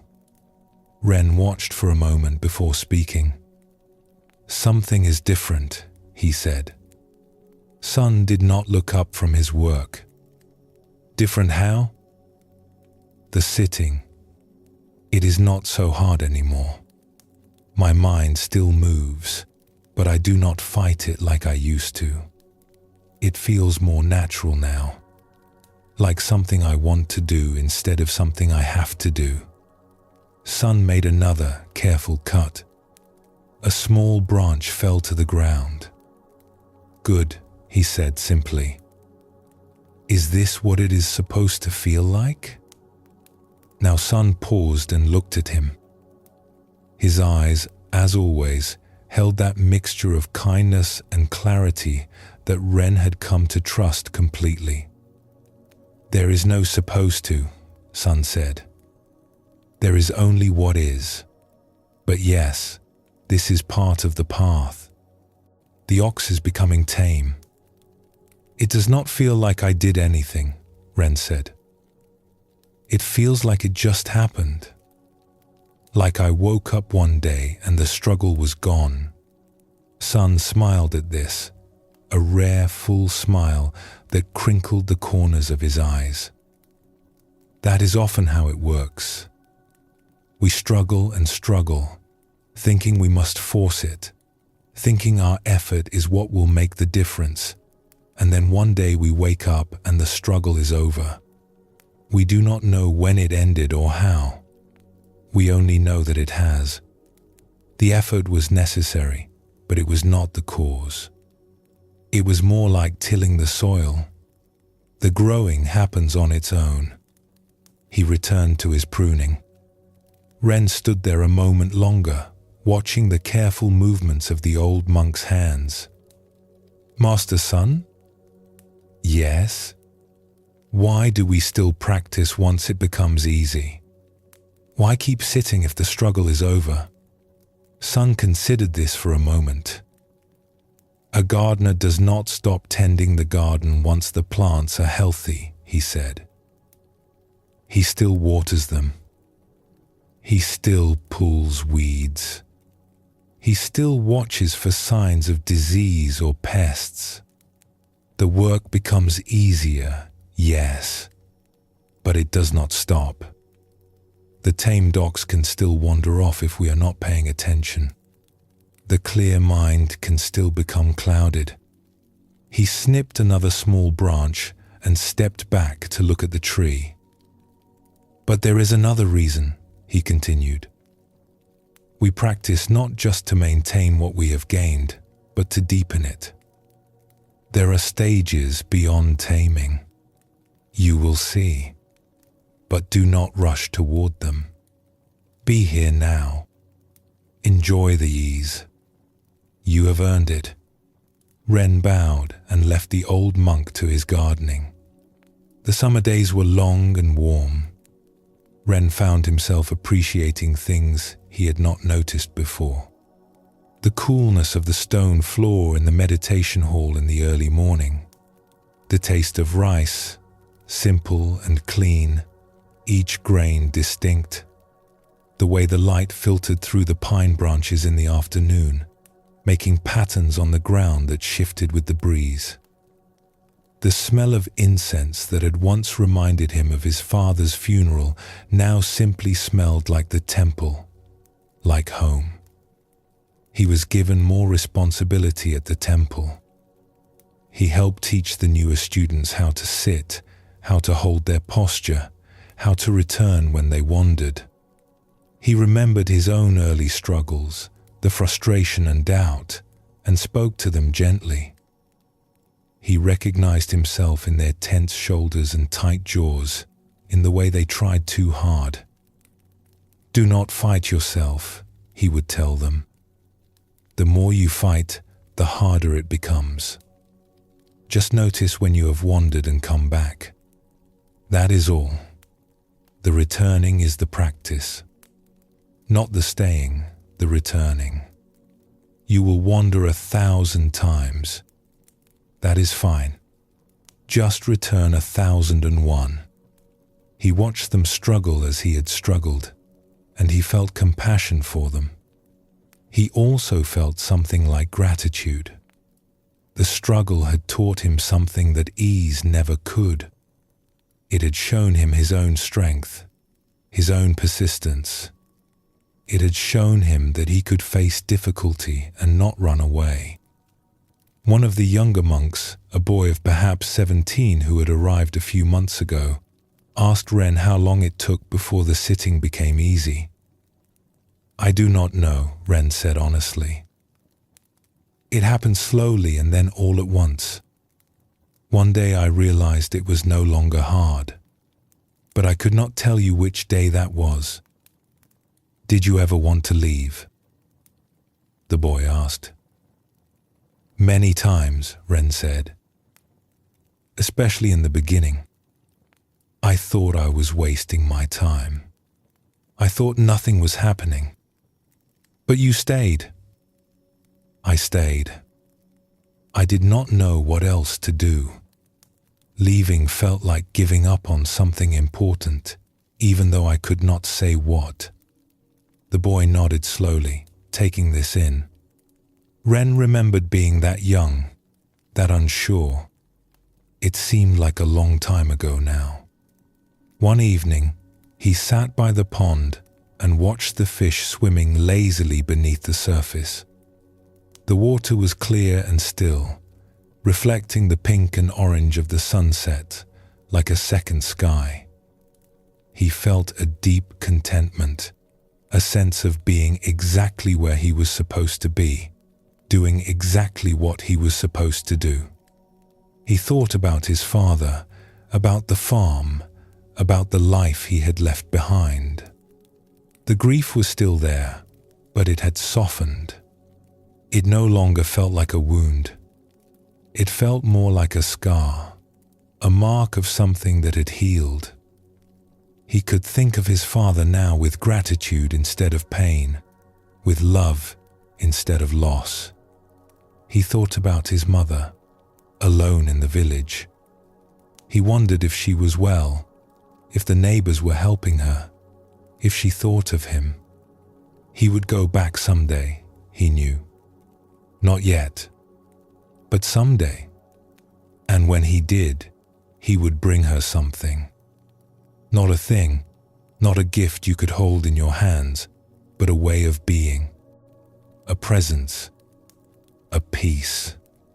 He would sit with her the way Master Sun sat with him, patient and kind, asking nothing, offering everything. The fish rose to the surface, mouths opening and closing, then sank again into the depths. The water rippled for a moment, then went still. Ren smiled. The ox was tame. The rope was loose, and the evening was beautiful. He sat there until the stars came out, one by one, appearing in the darkening sky like old friends arriving for a gathering. He did not think about anything in particular. He did not try to meditate or be mindful or practice anything at all. He simply sat, present to the evening, present to his own life, grateful for both. When the temple bell rang for sleep, he rose and walked back to his room. His footsteps were quiet on the stone path. The pine trees whispered above him. Somewhere, a night bird called and was answered. This is enough.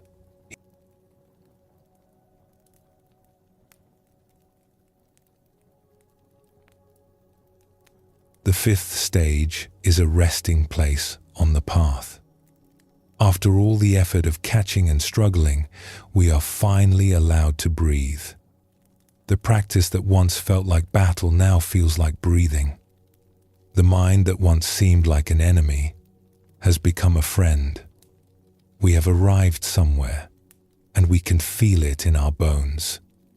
But this ease can be misunderstood. Some people reach this stage and believe the journey is over. They have found peace, so what more is there to do? They stop practicing, stop paying attention, and slowly, the old patterns return.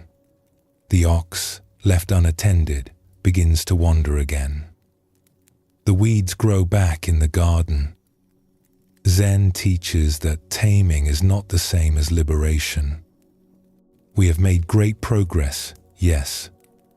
We can sit in stillness, move through our days with presence, meet difficulties with patience. But we are still managing our experience.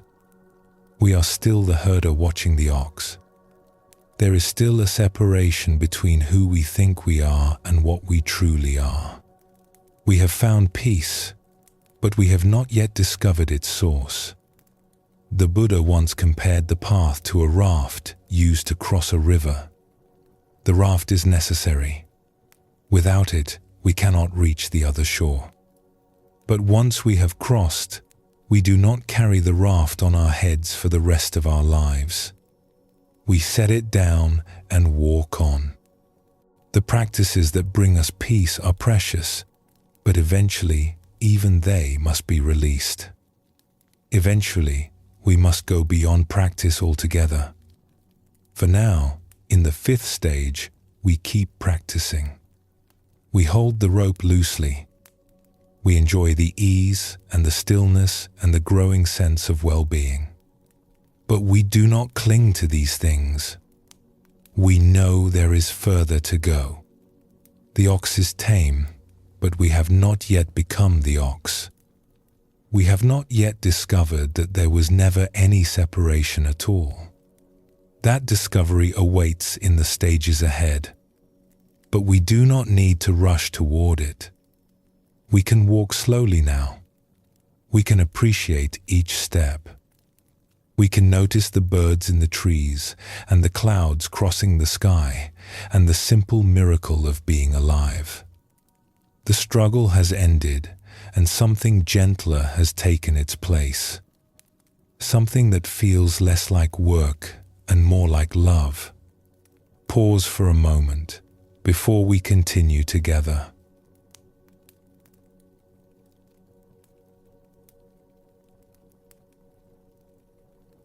The sixth stage of awakening is called riding the ox home.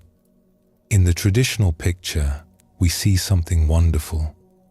The seeker is no longer walking beside the ox, holding a rope, keeping watch.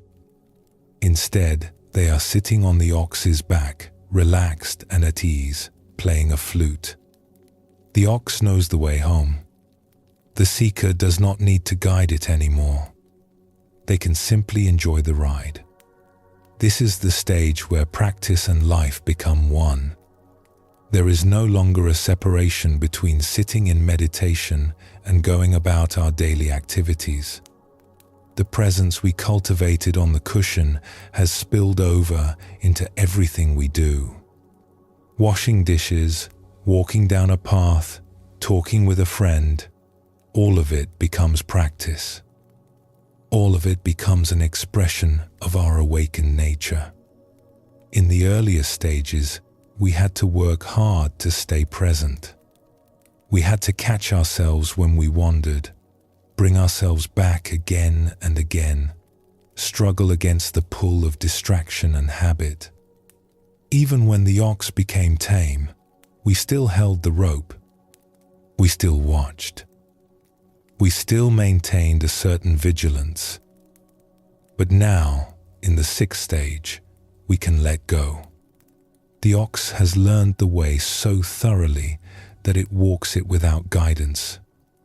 Our practice has become so natural that it continues on its own, like breathing, like the beating of our heart. We do not have to think about being present. We simply are present. We do not have to try to be awake. We are awake. Zen speaks of this as living from our original nature rather than from our conditioned habits. Our original nature is spontaneous, creative, free. It responds to each moment freshly, without the burden of past and future. When we live from this place, everything becomes lighter. Problems that once seemed heavy become manageable. Difficulties that once overwhelmed us become simply what is happening now, to be met and moved through. The Buddha described this quality of mind as ease, one of the factors of awakening. It is not the ease of laziness or avoidance, but the ease that comes from alignment. When we are aligned with our true nature, when we are no longer fighting against ourselves or against life, there is a natural relaxation. We can trust the ox to carry us. We can trust ourselves to respond appropriately to whatever arises. This trust is not blind faith. It has been earned through all the stages that came before. We have struggled with the wild ox. We have tamed it through patience and persistence. We have learned its ways, and it has learned ours. Now, finally, we can rest on its back and let it carry us home. But what does home mean in this context? In Zen, home is not a place we go to. It is a recognition of where we already are. Home is our true nature, the ground of our being, the stillness beneath all movement. We have always been home. We just did not know it. The whole journey of awakening is really a journey of recognition, of seeing what was always here, of coming back to what we never actually left. The sixth stage is when this recognition begins to stabilize. It is no longer just a glimpse or a peak experience. It is becoming our ordinary way of being. We wake up in the morning and we are home. We go about our day and we are home. We encounter difficulty and joy, loss and gain, and through all of it, we are home. The ox carries us there without us having to do anything at all. There is a Zen teaching that says, before enlightenment, chop wood, carry water. After enlightenment, chop wood, carry water. The activities are the same. What changes is how we relate to them. Before, we chopped wood thinking about something else, distracted, disconnected from our actions. After, we chop wood completely, fully present, the chopping itself a kind of meditation. There is no gap between us and what we are doing. There is no wishing to be somewhere else. There is just this, fully met, fully lived. In the sixth stage, this way of being is becoming natural. We do not have to remind ourselves to be present. Presence is simply how we are. We do not have to try to enjoy our lives. Enjoyment arises on its own when we stop resisting what is. The flute plays itself, and we are both the player and the music. 2 years had passed since Ren arrived at the Temple of Still Water. 2 years of sitting, sweeping, carrying water, learning to be still. 2 years of watching the seasons turn, the plum blossoms giving way to summer heat, the autumn leaves falling into the pond, the winter snow settling on the pine branches like white silence. He was not the same person who had climbed the mountain path that first day, lost and grieving, searching for something he could not name. That person seemed like a stranger now, someone Ren had once known but could no longer quite remember.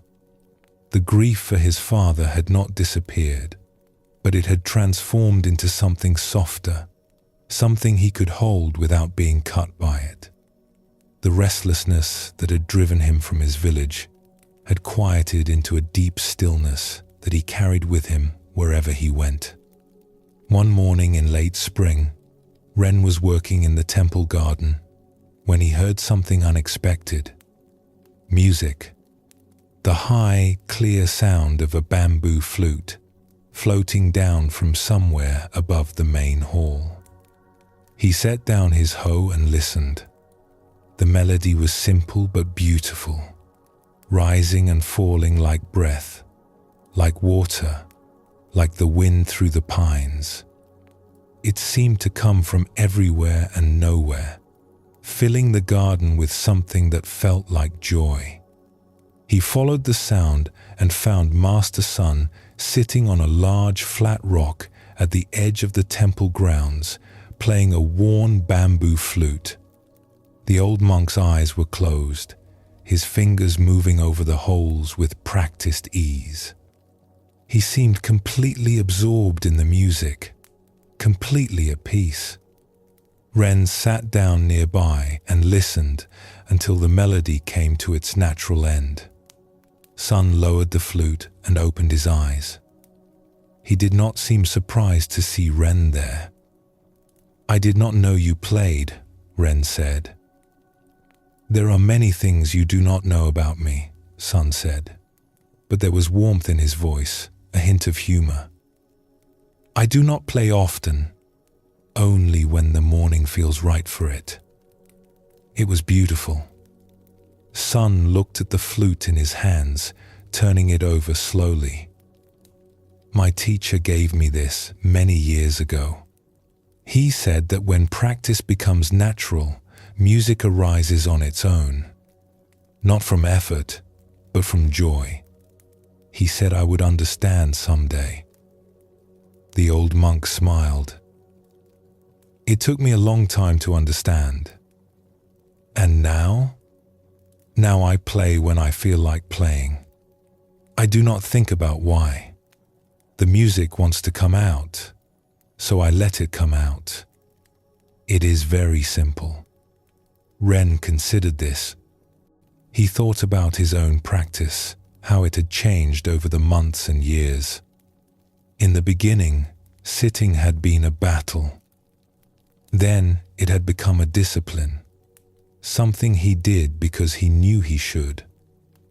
Then, slowly, it had become natural, like eating or sleeping. And now, more and more often, it felt like something else entirely. Not a duty, not even a practice. Just a way of being.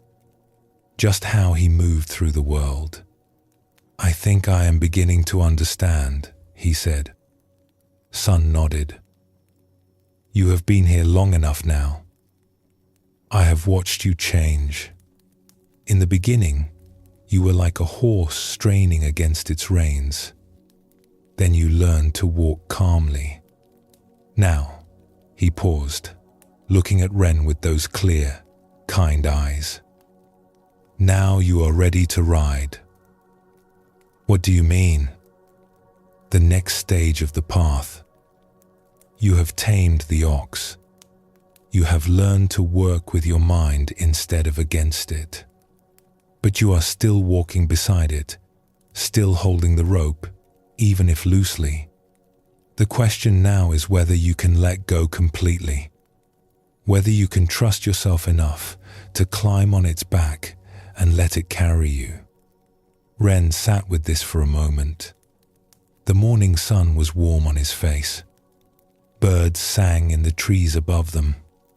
Somewhere in the temple, a bell rang softly, calling the monks to their morning tasks. "How do I do that?" he asked. Sun laughed, a rare sound, free and easy. "You do not do it. That is the whole point. You stop doing and let it happen. You stop trying to be present and simply be present. You stop practicing and become the practice." He held up the flute. "When I play, I do not think about playing. I do not tell my fingers where to go. The music happens through me, not because of me. This is what it means to ride the ox home. You are no longer the one in control.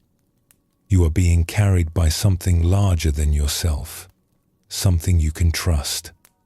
Ren looked out over the temple grounds, at the gardens and buildings he had come to know so well, at the mountains rising beyond them, at the vast blue sky above. He felt something stirring in his chest, a kind of expansion, a sense of possibility he had not felt since he was a child. "I am ready," he said quietly. "I know," said Sun. "That is why I am telling you." In the weeks that followed, something shifted in Ren's experience. It was subtle at first, easy to miss if he was not paying attention. But gradually it became unmistakable. The boundaries between practice and ordinary life began to dissolve. He would be washing dishes in the kitchen, his hands in the warm water, and he would realize that he was completely present, completely absorbed in the simple act of cleaning, not thinking about anything else, not wishing he was somewhere else, just washing, just water, just the feeling of ceramic beneath his fingers. He would be walking from one building to another, and he would notice the way his feet touched the ground, the way his body moved through space, the way the air felt against his skin. Each step was complete in itself. Each moment was enough. He began to feel a kind of joy that he had never experienced before. Not the joy of getting something he wanted, or of accomplishing something difficult. A quieter joy, without cause or object. It arose in the morning when he opened his eyes. It was there when he sat in meditation, when he worked in the garden, when he lay down to sleep at night. It did not depend on circumstances.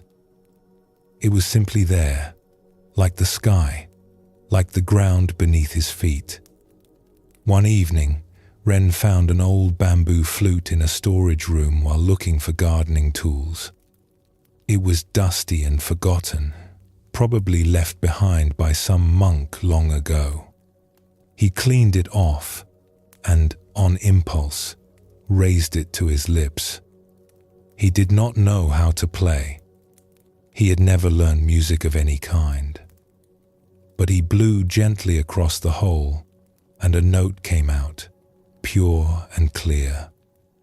He moved his fingers randomly over the holes, and more notes followed, not a melody exactly, but something, a sound, an expression. He laughed at himself, at the strange squeaks and warbles he was producing. But he kept playing.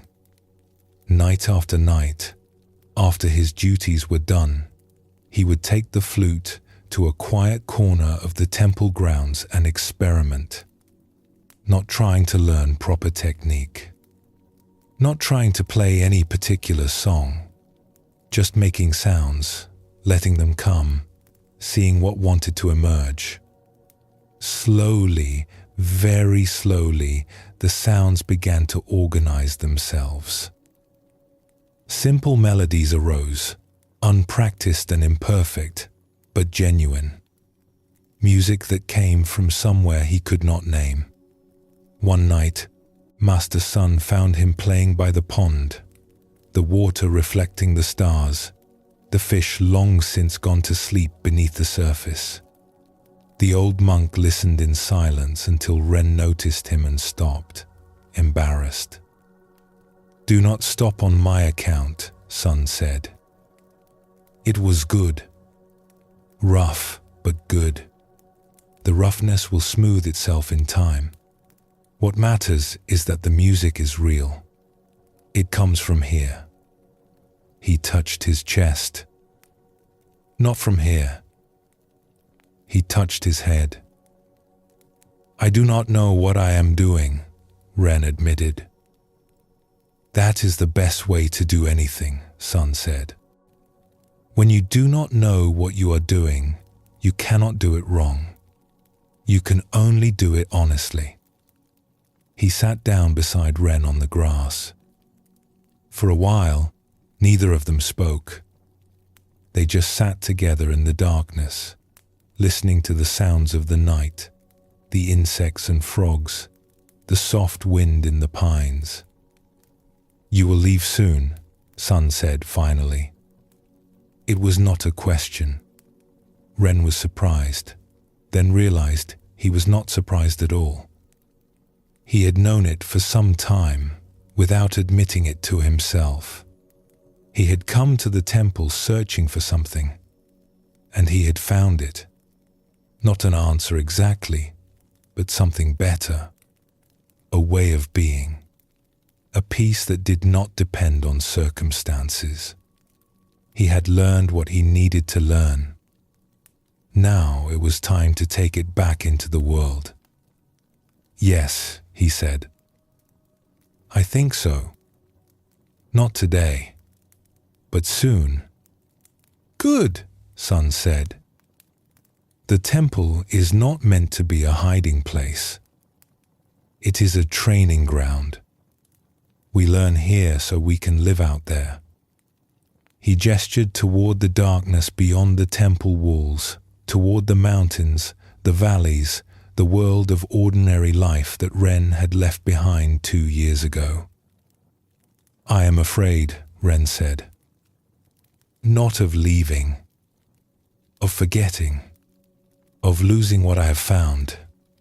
Sun shook his head slowly. "You cannot lose it. It is not something you have. It is something you are. Wherever you go, it goes with you. Whatever you do, it does it through you. The ox knows the way home now. You do not have to guide it. You just have to trust it." Ren looked up at the stars, scattered across the darkness like seeds waiting to grow. He thought about his mother, alone in the village, growing older. He thought about the farm, the fields his father had worked, the land that held his family's history. He thought about all the people he had never met, all the lives he had never touched, all the world he had not yet seen. He raised the flute to his lips and began to play. The melody was simple, imperfect, but it was his. It rose into the night sky like a promise, like a prayer, like a song for everyone who was searching for the way home. The sixth stage reminds us that awakening is not meant to be kept in a temple or a meditation hall. It is meant to be lived. The whole point of practice is to transform how we move through the world, how we relate to ourselves and others, how we meet each moment of this brief and precious life. When we ride the ox home, we are bringing everything we have learned back into ordinary life. The stillness we found in sitting, we bring to our conversations. The patience we developed in practice, we bring to our difficulties. The joy that arose from presence, we bring to our work, our relationships, our simple daily tasks. This is not always easy. The world outside the temple is noisy and demanding. There are pressures and distractions that we did not face in the sheltered environment of practice. But the ox knows the way. If we have done the work of the earlier stages, if we have truly tamed our mind and befriended our true nature, then we can trust it to carry us through whatever arises. There is a teaching in Zen about the difference between a practitioner and a master. The practitioner has to try to be present. The master is simply present. The practitioner has to remind themselves to be compassionate. The master is simply compassionate. The shift from trying to being is what happens in the sixth stage. We stop playing the role of an awakened person and simply become one. This does not mean we are finished. There are still stages ahead, deeper recognitions, more complete surrenders, but something fundamental has changed. We are no longer seeking. We are no longer struggling. We are riding home on the back of our own true nature, playing the song of our own awakened heart, trusting the path to unfold beneath us. If you have reached this stage, take a moment to appreciate what has happened. You have traveled far. You have faced your own wild mind and made peace with it. You have found a joy that does not depend on circumstances. You have discovered that home is not somewhere you go, but something you are. Pause for a moment before we continue together into the deeper stages of this endless, beautiful path.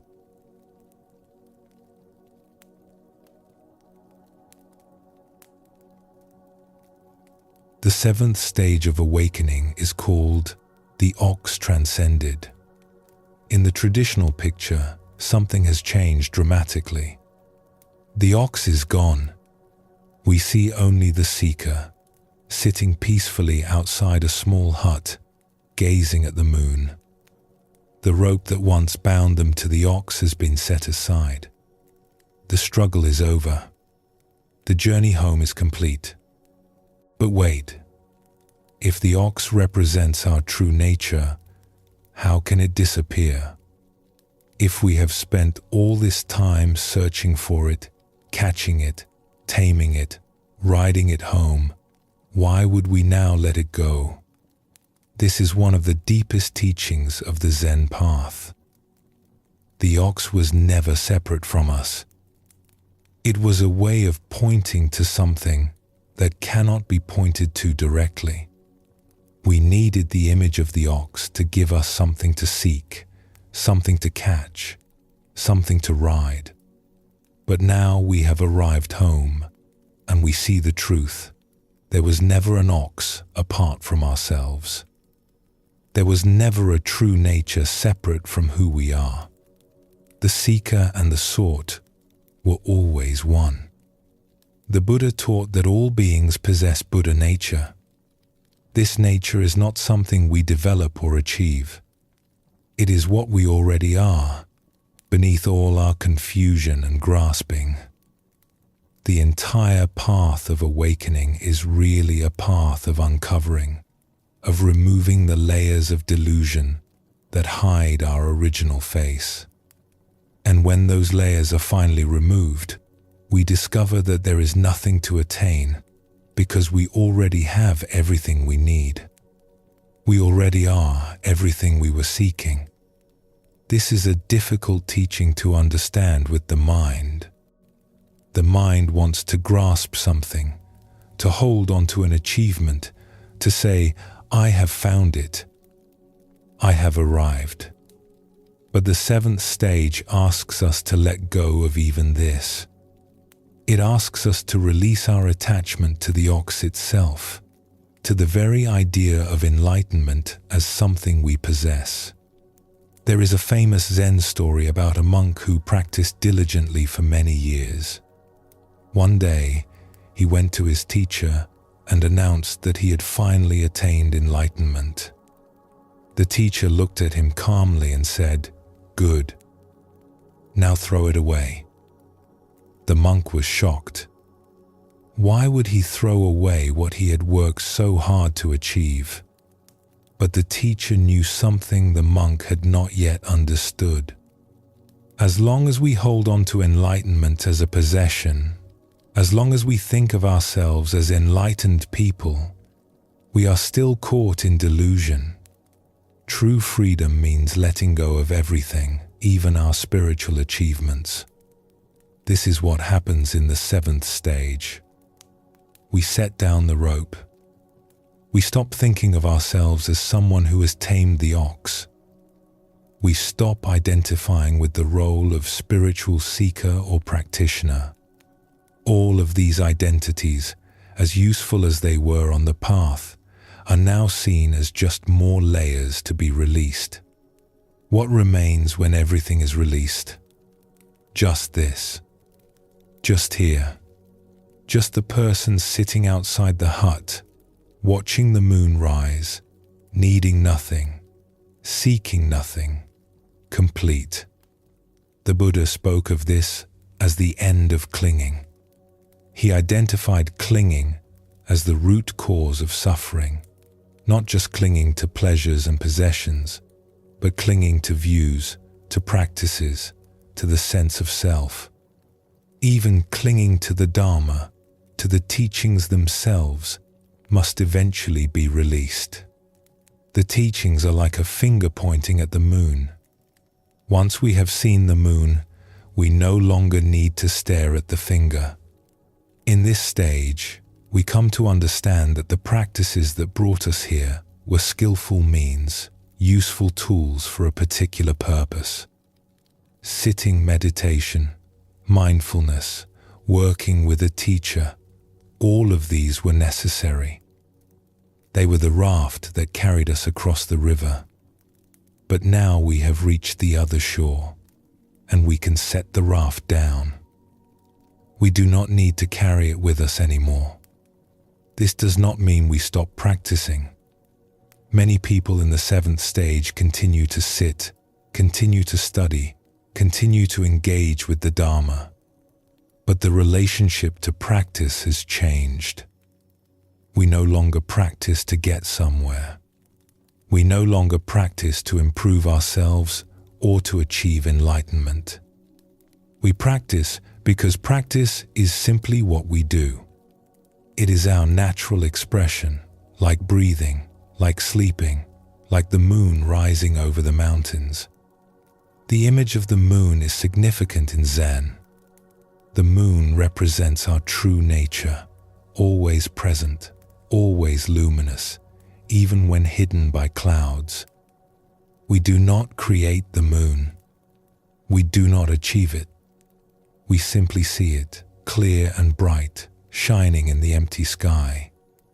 In the 7th stage, we sit beneath the moon and recognize it as our own original face. The face we had before our parents were born, before the world came into being. The face that was never separate from anything, that includes everything, that is both empty and full. Zen master Huang Po taught that the Buddha mind is not different from the ordinary mind. There is no special enlightened state that is separate from our everyday experience. When we let go of the ox, we discover that ordinary life is the path. Washing dishes is the path. Walking down the street is the path.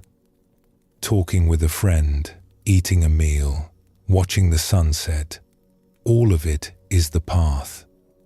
There is nowhere to go and nothing to attain because we are already here, already home, already complete. This realization brings a profound peace. Not the peace of having achieved something, but the peace of no longer needing to achieve anything. Not the peace of having found the ox, but the peace of knowing there was never any ox to find. The struggle is over, not because we have won, but because we have seen through the illusion that there was ever a battle. Ren left the Temple of Still Water on a morning in early autumn, when the first cool winds were beginning to blow down from the mountains. He had said his goodbyes the night before. Master Sun had given him a small bundle of rice and vegetables for the journey, along with the old bamboo flute he had found in the storage room. "It has found its player," Sun had said. "Take it with you."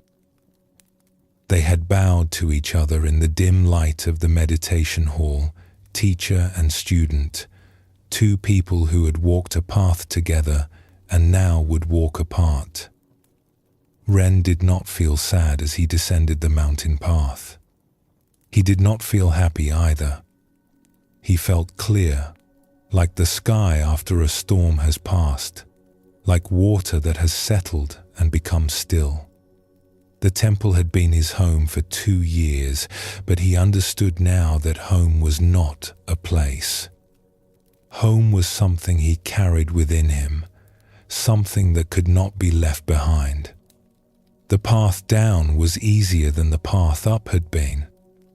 He remembered climbing this same trail 2 years ago, exhausted and confused, searching for something he could not name. He had been so lost then, so hungry for answers. Now he walked with ease, his feet finding the stones and roots without effort, his body moving through the forest like it belonged there. He reached the village of stone bridges by midday and stopped at the same inn where he had stayed on his way up. The innkeeper recognized him and smiled broadly. "The young seeker returns," the man said, wiping his hands on his apron. "You look different. More settled. Less like a man running from something. Did you find what you were looking for up there in the mountains?" Ren considered the question. It was not easy to answer.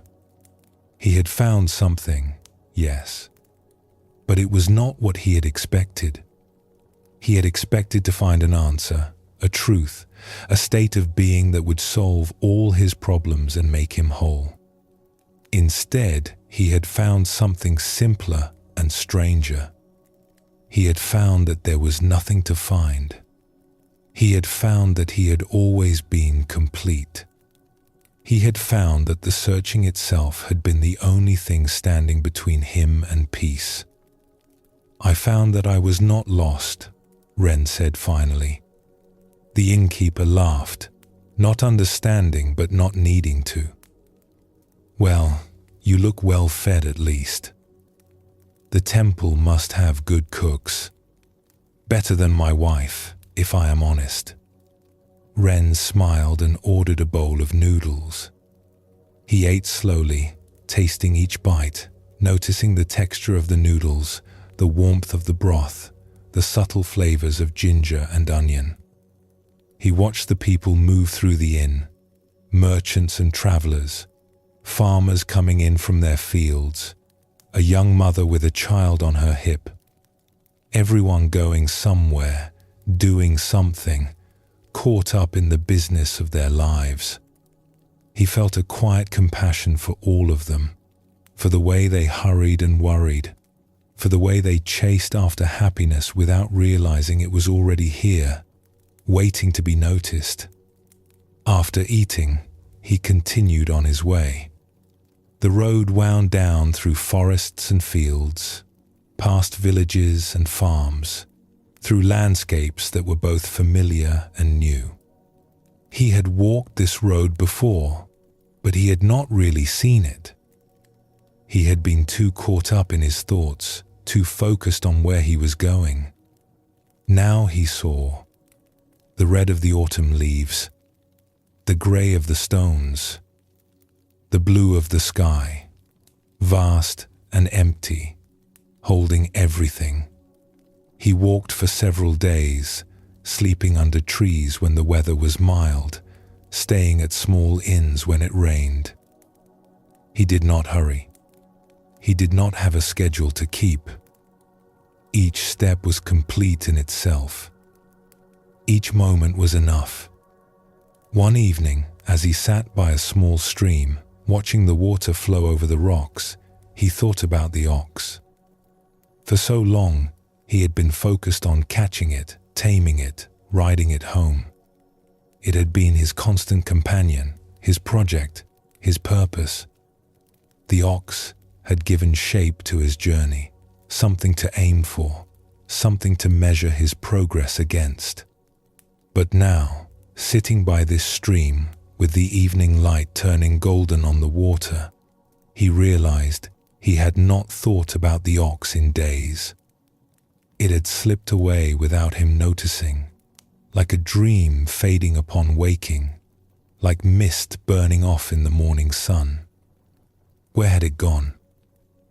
He looked around, half expecting to see it standing in the shadows beneath the trees, watching him with those calm eyes.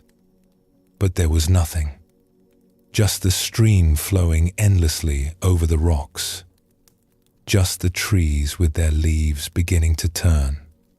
Just the darkening sky and the first stars beginning to appear, one by one, like old friends arriving for a gathering. And then he understood. The ox had not gone anywhere. It had never been separate from him. It was the stream, this very stream, flowing without effort, without destination. It was the trees, standing patient and still, their roots drinking deep from the earth. It was the sky and the stars and the cool evening air filling his lungs. It was his own breath, rising and falling without his having to do anything. It was his own heartbeat, steady and faithful, marking the rhythm of his life.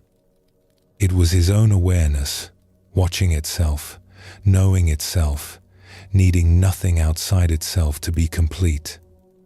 He laughed out loud, startling a bird from a nearby bush. The bird flew up into the darkening sky, and Wren watched it go, still laughing.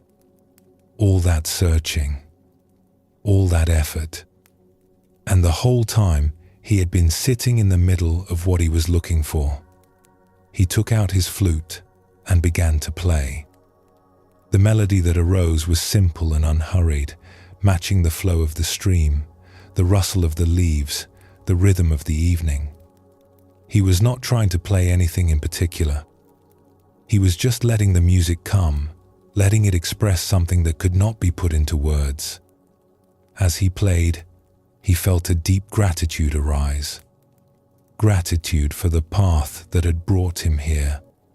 Gratitude for his father, whose death had set him on this journey. Gratitude for his mother, waiting for him in the village, not knowing that her son was on his way home. He played until the stars filled the sky, until the stream was just a sound in the darkness, until the music faded into silence. Then he put the flute away and lay down on the soft grass, looking up at the vast expanse above him. There was nothing to achieve, nothing to become, nothing to hold on to. Just this, just here, just the stars and the stream and the cool grass beneath his back. He closed his eyes and slept deeply and peacefully, without dreams. The next morning, he woke with the sun and continued on his way. The road was beginning to look familiar now. He recognized the shape of certain hills, the curve of certain rivers. He was getting close to home, but the word home no longer meant what it once did. It was not just a village, a farm, a place where his mother waited. It was something vaster and simpler. It was the ground beneath his feet, wherever he stood. It was the sky above his head, wherever he walked. It was the present moment, fully lived, fully met, complete in itself. He thought about what he would say to his mother. How could he explain what had happened to him? How could he describe the journey he had taken, the ox he had caught and tamed and finally released? He did not have words for it. Perhaps he would not need words. Perhaps just being with her, present and clear, would be enough. As he walked, he noticed he was no longer thinking about the future. He was not planning what he would do when he arrived, not rehearsing conversations, not worrying about how things would go. He was simply walking. One step, then another. The road unfolding beneath him, the world unfolding around him, everything arising and passing away in its own time. This was freedom, he realized. Not freedom from anything, but freedom to be fully here, fully alive, without the burden of past and future. The ox was gone, and with it, all the weight he had been carrying, all the seeking, all the striving, all the desperate need to become something other than what he was. He was just Ren, just a man walking down a road in autumn, carrying a small bundle and a bamboo flute, going home to see his mother. Nothing special, nothing extraordinary. And yet, somehow, that was the most extraordinary thing of all. The seventh stage brings us to a place that cannot be described, only lived. We have followed the path through all its twists and turns, through struggle and surrender, through effort and ease. And now we arrive at something that was never separate from where we started. The journey, we discover, was always a journey home to ourselves. The Buddha, in his final teaching before passing away, told his students to be a lamp unto themselves, not to rely on external authorities, not to cling to doctrines or teachers, or even to his own words, but to trust their own direct experience of reality. This is what the seventh stage asks of us. We let go of everything we have learned, not because it was wrong, but because we no longer need it in the same way. We have internalized the teachings so completely that they have become invisible, like the air we breathe, like the ground we walk on. Zen master Linji said, "If you meet the Buddha on the road, kill him." This shocking statement points to the same truth. As long as we are looking for the Buddha outside ourselves, as long as we think enlightenment is something possessed by special people in special places, we are missing the point. The Buddha is not someone to meet. The Buddha is what we are when we stop pretending to be something else. The ox is not something to catch. The ox is what has always been here, hiding in plain sight, waiting for us to stop searching long enough to see it. There is a teaching in the Prajnaparamita Sutras that says, form is emptiness and emptiness is form. For a long time on the path, we learn to see through form, to recognize that things are not as solid and separate as they appear. But in this stage, we complete the circle. We see that emptiness is not somewhere else, not a special state apart from ordinary life. Emptiness is right here, in this cup of tea, in this conversation, in this breath. The sacred is not separate from the ordinary. It is the ordinary seen clearly. In this stage, we discover a peace that does not depend on anything. Not on our practice, not on our understanding, not on our circumstances. It is the peace of simply being, without conditions, without requirements. We sit outside our hut and watch the moon rise over the mountains, and we need nothing more. The moon is enough. The sky is enough. This moment, just as it is, with all its imperfections and uncertainties, is enough. This is not the end of the path. There are still stages ahead, still deeper realizations, still ways in which life will continue to unfold and teach us. But something fundamental has been resolved. The great search is over. Not because we found what we were looking for, but because we found that we were never really lost. We were always home. We just did not know it. Rest here for a moment. Feel what it is like to need nothing. Feel what it is like to be complete, just as you are, in this moment, with things exactly as they are. There is nothing you need to fix, nothing you need to achieve, nothing you need to become. You are already what you have always been seeking. The ox is gone, and everything remains. Pause for a moment before we continue together.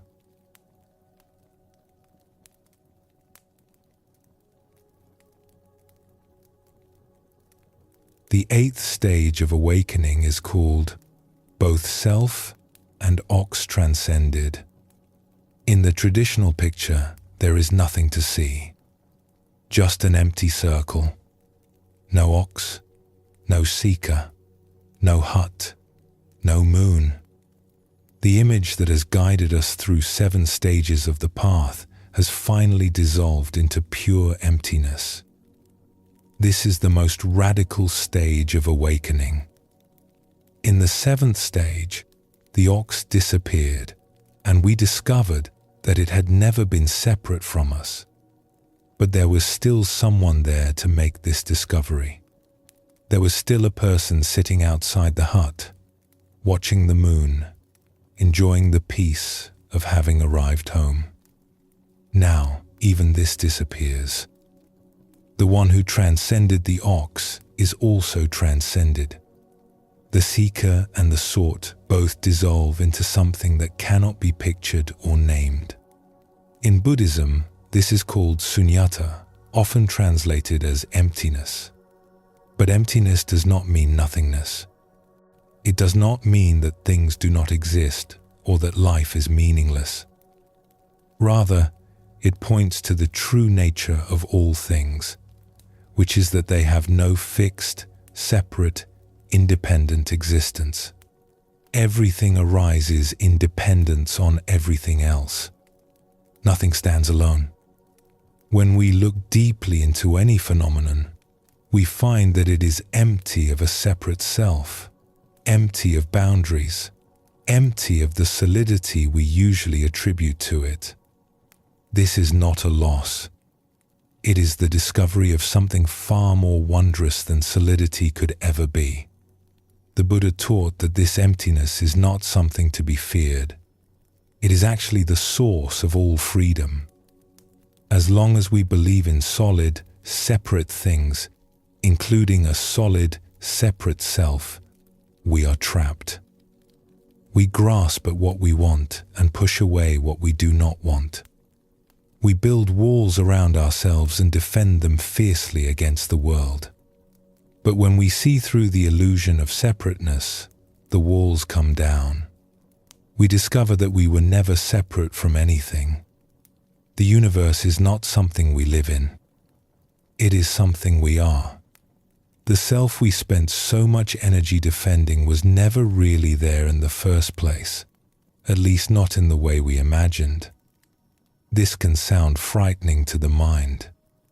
If there is no self, who am I? If everything is empty, what is the point of anything? But these questions arise from misunderstanding. Emptiness does not negate our experience. It liberates it. We still eat breakfast, still talk with friends, still feel joy and sorrow, still love and grieve and hope. but we hold it all more lightly. We are no longer fighting to protect a self that does not exist. We are no longer struggling to make permanent what is inherently impermanent. We can finally relax into the flow of things as they are. The great Buddhist philosopher Nagarjuna dedicated his life to exploring the nature of emptiness. He showed that emptiness itself is empty. We cannot make a thing out of it, cannot cling to it, cannot use it as a new foundation for the self. Even the concept of emptiness must be released. This is what the 8th stage points to. Not just the emptiness of the ox, not just the emptiness of the seeker, but the emptiness of emptiness itself. Zen expresses this through the image of the empty circle, called an enso in Japanese. The enso is one of the most profound symbols in Zen art. It is usually drawn with a single brushstroke, in one continuous movement, expressing the totality of existence in the simplest possible form. The circle has no beginning and no end. It includes everything and excludes nothing. It is both perfectly full and perfectly empty. When we look at the enso, we might be tempted to see it as a picture of nothing, but that would be a mistake. The empty circle is not nothing. It is the ground from which everything arises. It is the silence from which all sounds emerge. It is the space that allows all forms to exist. Without emptiness, there could be no fullness. Without the empty circle, there could be no ox, no seeker, no path, no awakening. The Buddha pointed to this when he taught about dependent origination. Nothing exists independently. Everything arises in relationship to everything else. A flower exists because of the sun, the rain, the soil, the seed, the gardener, and countless other conditions. Take away any of these, and there is no flower. The flower is empty of a separate self because it is made entirely of non-flower elements. And yet the flower is undeniably here, beautiful and fragrant, expressing the whole universe in its brief blooming. We are like that flower. We think we are separate selves, bounded by our skin, distinct from everything around us. But when we look closely, we cannot find where we end and the world begins. We are made of our parents, our food, our air, our experiences, our relationships, our thoughts and feelings that arise from conditions we did not create. We are empty of a separate self, and yet we are undeniably here, alive and aware, expressing the whole universe in our brief appearing. In the 8th stage, this truth is not just understood intellectually, it is realized directly, in the bones and the breath and the blood. The sense of being a separate self dissolves, not into nothing, but into everything. We do not disappear. We expand. The boundaries that seemed so solid become transparent, and we discover that we have always been the whole of it, the empty circle that includes all things. This is not a state that can be maintained by effort. It is not an achievement to be proud of. It arises when everything else falls away, when we stop trying to be someone or something, when we finally let go completely. And when it arises, there is no one there to notice it. There is only the arising itself, the pure happening of this moment, without a witness, without a center, without a self to claim it. Ren came home on an afternoon in late autumn. The village looked the same as it always had. The same houses with their thatched roofs, the same narrow lanes between the fields, the same mountains rising in the distance. Children played in the dust near the well. An old man sat on a bench outside his door, watching the world go by.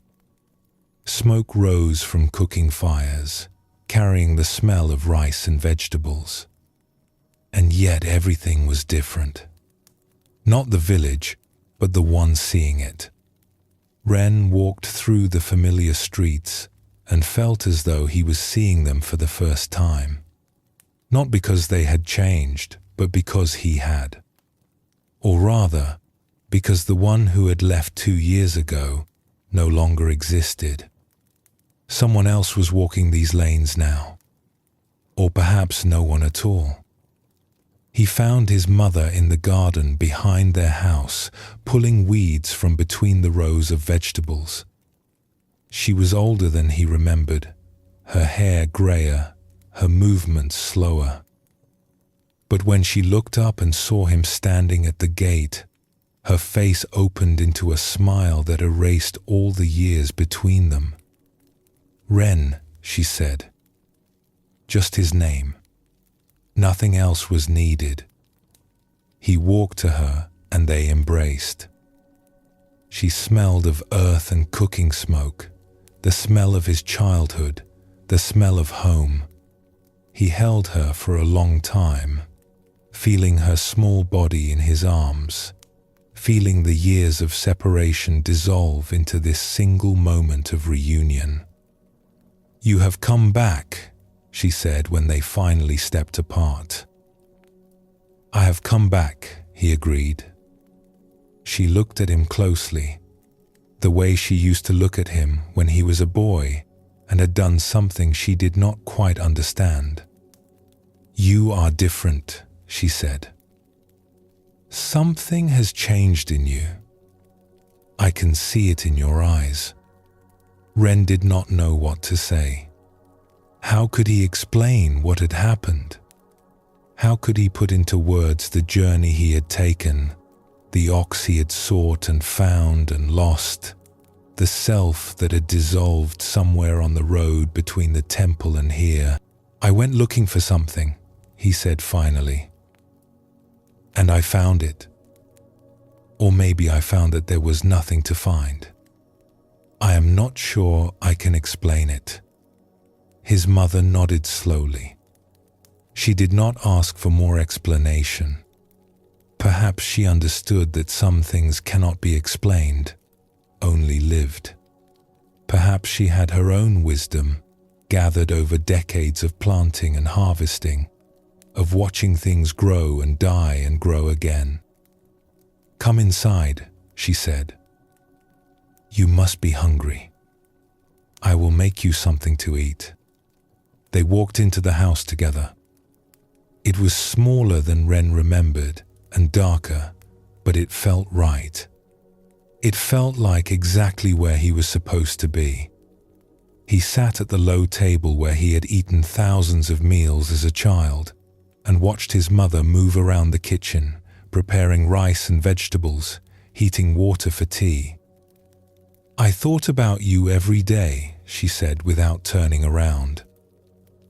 "I wondered where you were, what you were doing, if you were safe, if you were happy." "I thought about you too," Ren said. "I wanted to come back sooner, but I was not ready." "And now you are ready?"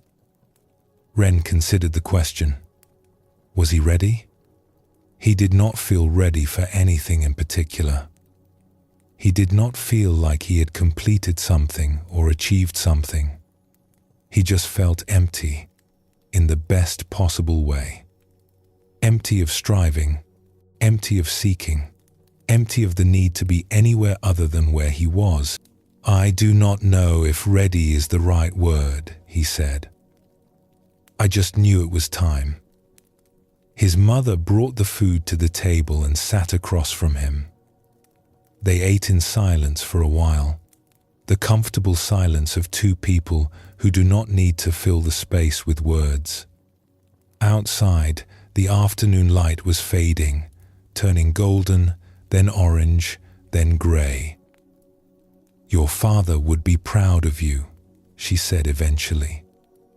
Ren felt something move in his chest, a wave of emotion that rose and fell like breath. His father. He had not thought about him directly in a long time, but he realized now that his father had been with him the whole journey. The walking stick he still carried, the grief that had set him on the path, the love that had never disappeared, only transformed. "I miss him," Ren said. "I miss him too. Every day.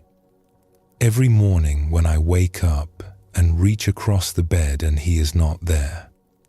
Every evening when I cook dinner for one instead of two." His mother's eyes were bright with tears, but she was smiling through them, a smile that held both sorrow and something else, something like peace. "But he is not gone. Not really. I see him in the fields he worked, in the way the rows are still straight because he taught me how to plant them, in the tools he used, worn smooth by his hands. In you, when you walk a certain way or laugh at something unexpected. He is still here, just not in the way he used to be." Ren understood what she meant.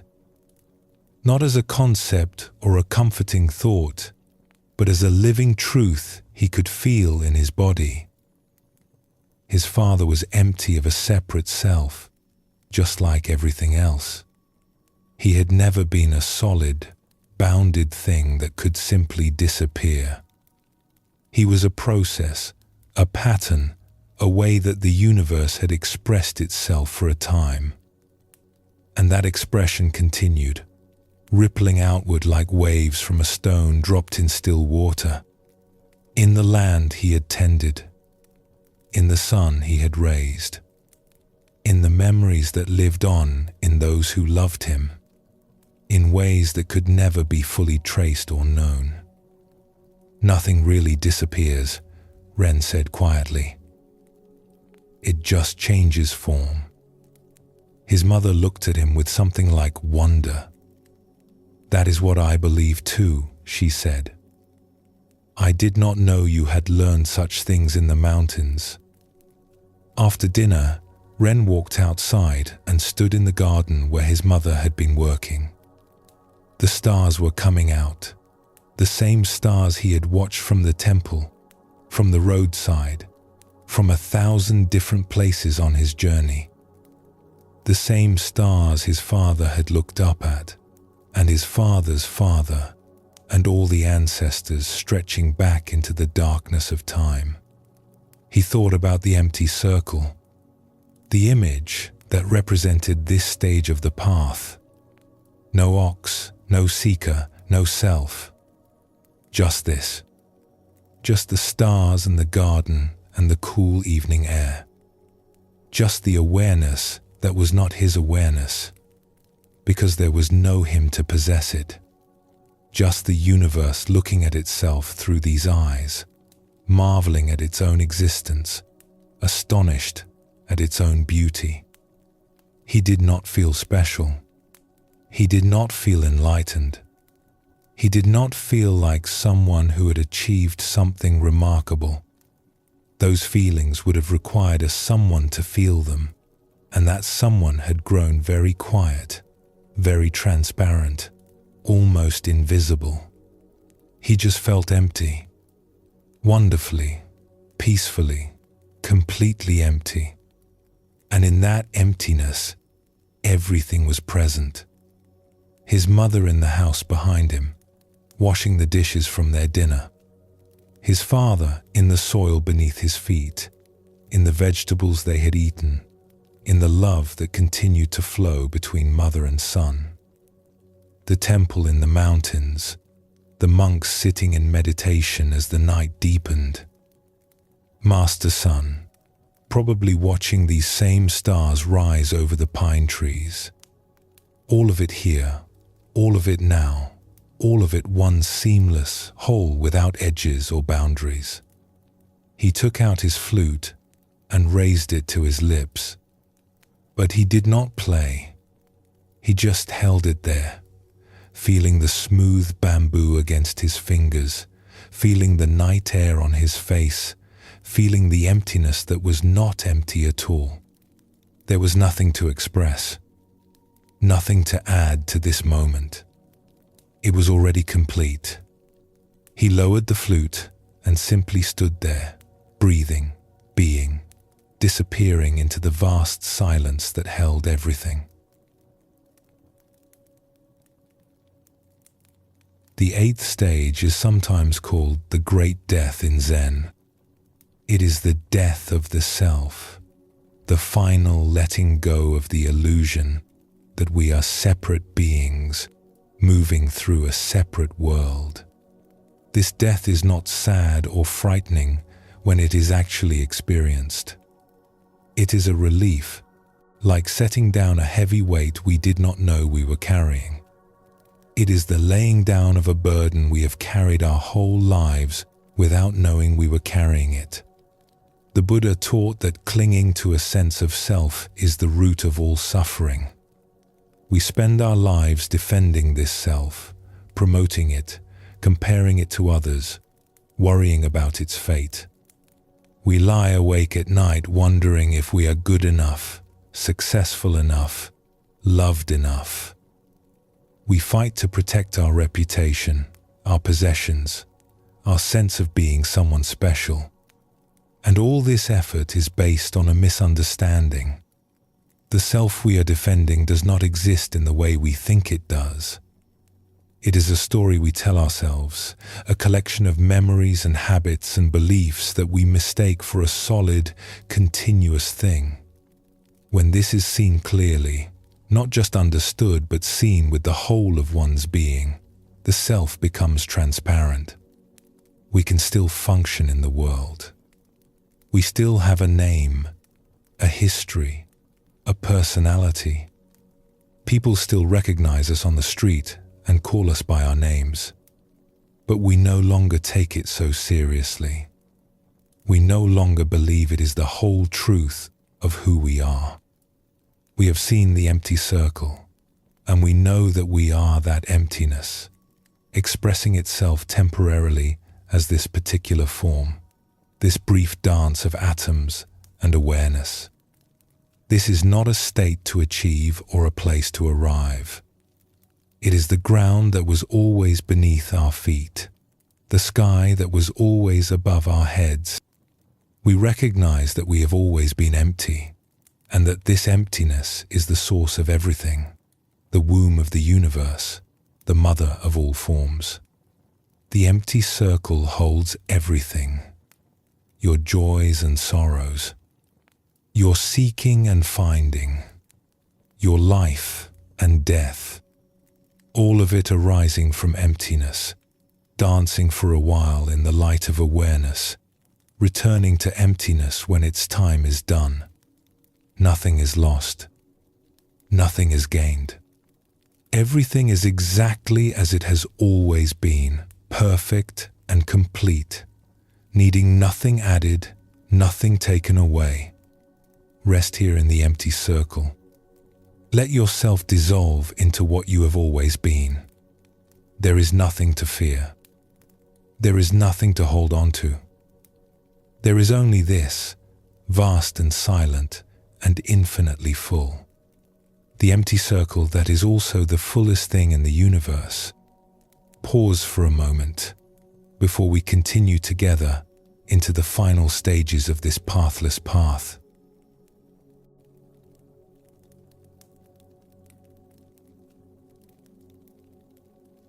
The ninth stage of awakening is called reaching the source.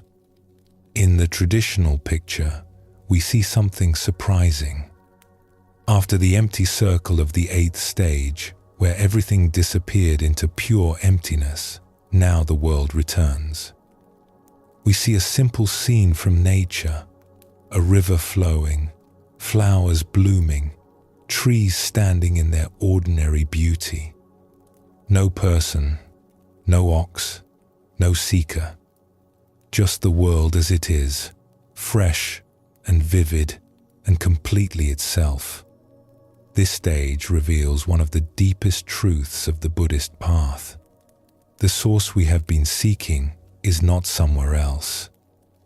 It is not hidden behind the world or above it or beyond it. The source is right here, in the ordinary unfolding of things as they are. The river flowing is the source. The flowers blooming are the source. This moment, exactly as it is, with nothing added and nothing taken away, is the source. In the earlier stages of the path, we learn to see through the illusion of solid, separate things. We discovered emptiness, the vast openness that underlies all phenomena. This was a crucial insight, a necessary step on the journey. But if we stop there, if we cling to emptiness as the final truth, we have not yet completed the path. The Buddha's teaching is not that the world is empty and therefore unreal. It is that the world is empty and therefore miraculous. Because things have no fixed, separate essence, they can arise at all. Because everything is interconnected, everything is possible. Emptiness is not the negation of form. It is the womb from which all forms are born. The great Buddhist text, called the Heart Sutra, puts it simply: form is emptiness, and emptiness is form. In the 8th stage, we realized the first part of this teaching.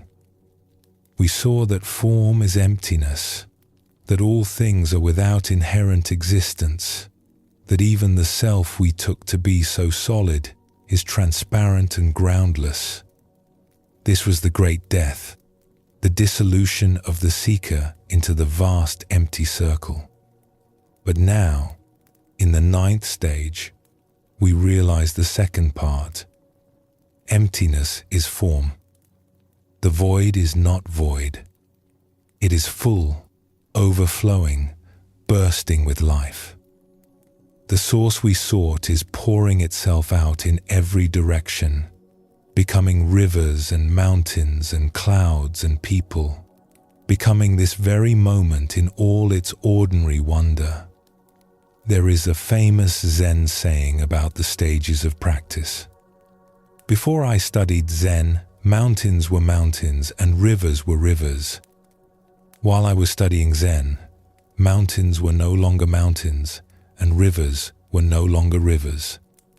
But after I had studied Zen for many years, mountains were once again mountains and rivers were once again rivers. This saying captures the journey we have been on. In the beginning, we took the world at face value. Mountains were just mountains, solid and obvious. Then we began to see through them. We discovered their emptiness, their lack of inherent existence. Mountains became strange, transparent, almost dreamlike. But now, having passed through emptiness, we return to the ordinary. Mountains are mountains again. But this is not the same as the beginning. Now we see them with new eyes. We see them as the expression of the source, as emptiness taking form, as the sacred showing up as the ordinary. The Zen master, who spoke those words about mountains and rivers, was pointing to something that cannot quite be put into language. The third seeing is not the same as the first seeing, even though they look identical from the outside. The first seeing was naive, unconscious, taking things for granted. The third seeing is awake. It knows that mountains are empty, and precisely because of this, it can appreciate them fully. It knows that rivers are without inherent existence, and precisely because of this, it can marvel at their flowing. In this stage, we stop seeking altogether. Not because we have given up, but because we have found what we were looking for. Or rather, we have discovered that what we were looking for was never lost. It was here all along, hiding in plain sight, showing itself in every breath, every bird song, every falling leaf. We were searching for the source while standing in the middle of it. We were asking where home is while sitting in our own living room. The Buddha, after his enlightenment, was asked what he had attained. He replied that he had attained nothing at all. This seems like a strange answer from someone who had just achieved the highest goal of the spiritual path. But it is the truest answer he could give. There is nothing to attain because the source is already here. There is nothing to become because we already are what we seek.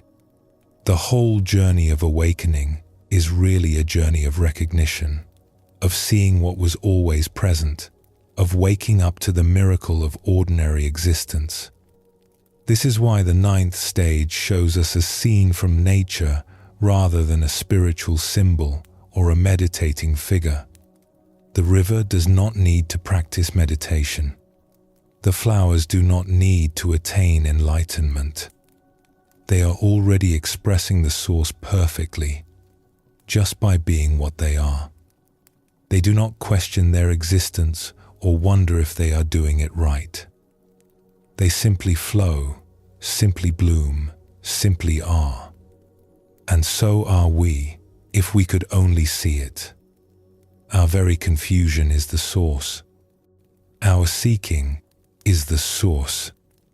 Even our suffering, even our mistakes, even our darkest moments are the source taking form, the emptiness expressing itself in yet another way.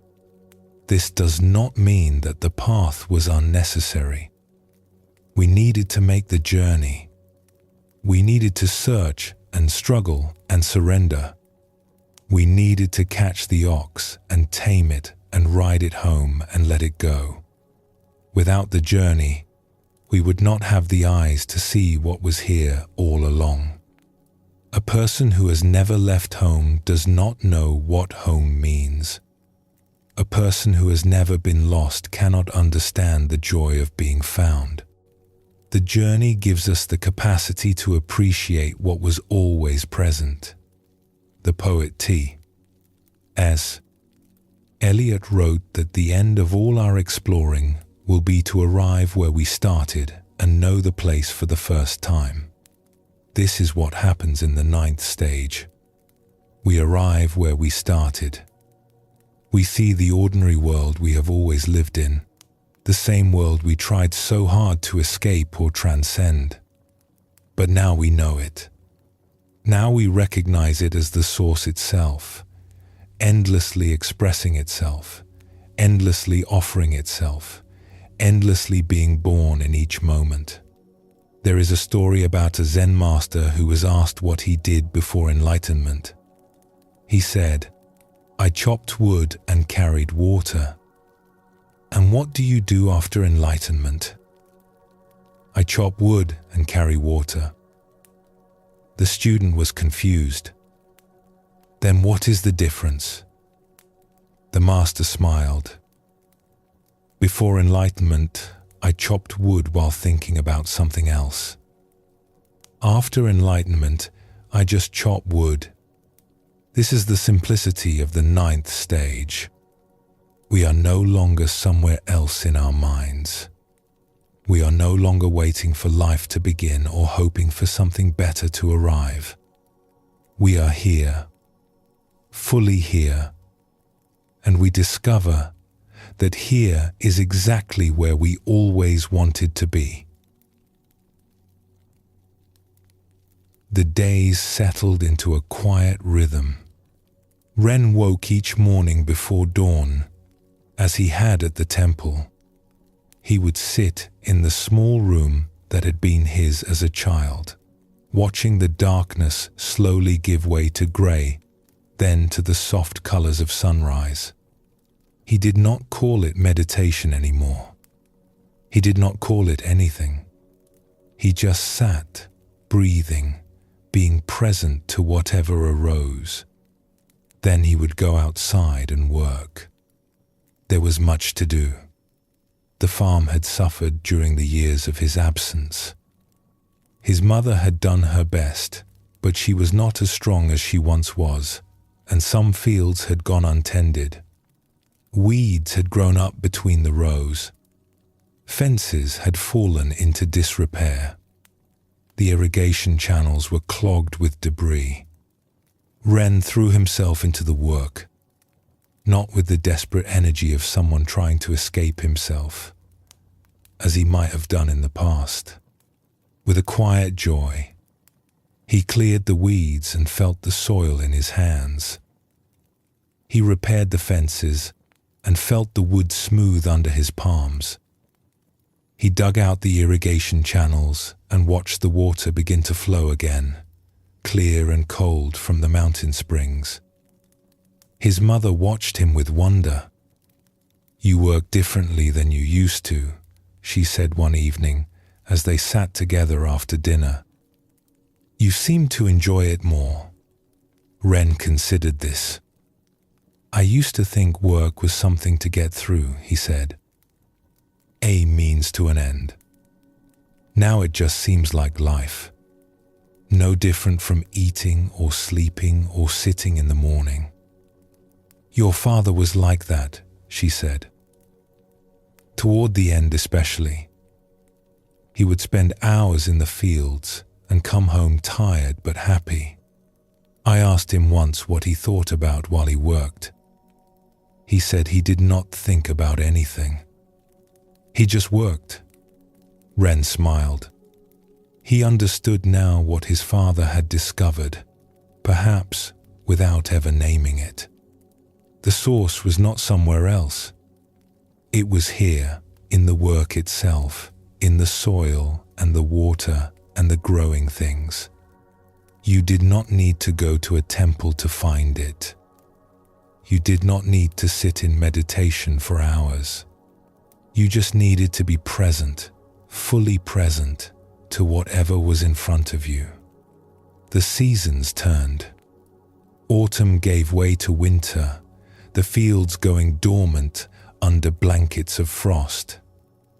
Ren and his mother spent the cold months repairing tools, mending clothes, telling stories by the fire. She told him about his father as a young man, how they had met, how he had courted her with wildflowers and clumsy poems. Ren told her about the temple, about Master Sun, about the long hours of sitting and the breakthrough that had finally come. She listened without judgment, without trying to understand everything. "It sounds like you found what you needed," she said simply. "I found that there was nothing to find," Ren said. "Which sounds like a riddle, I know. But it is the truest thing I can say." His mother nodded slowly. "Your father used to say something similar. He said the meaning of life was not something you could figure out. It was something you had to live. Every day, every moment. That was the meaning. Spring came, and with it the planting season. Ren worked alongside his mother, and sometimes neighbors came to help. Word had spread that the widow's son had returned from the mountains, and people were curious. Some asked him directly what he had learned at the temple. He found it difficult to answer in a way that made sense to them, so he usually just smiled and said he had learned to pay attention. The village had changed in small ways while he was gone.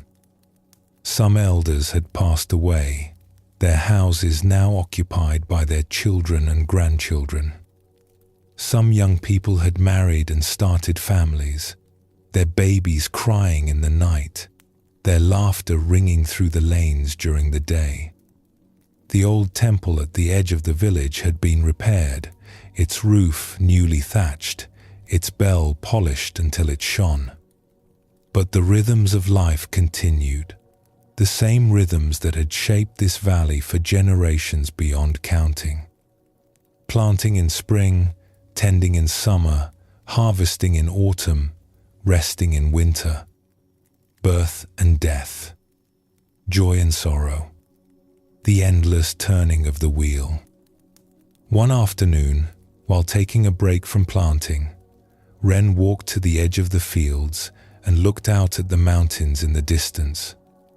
They were the same mountains he had crossed to reach the temple, the same mountains he had gazed at as a restless young man, longing for something he could not name. He remembered standing in almost this exact spot years ago, feeling like his life was incomplete, like the answer to all his questions was waiting somewhere on the other side of those blue peaks. They looked different now, not because they had changed, but because he had.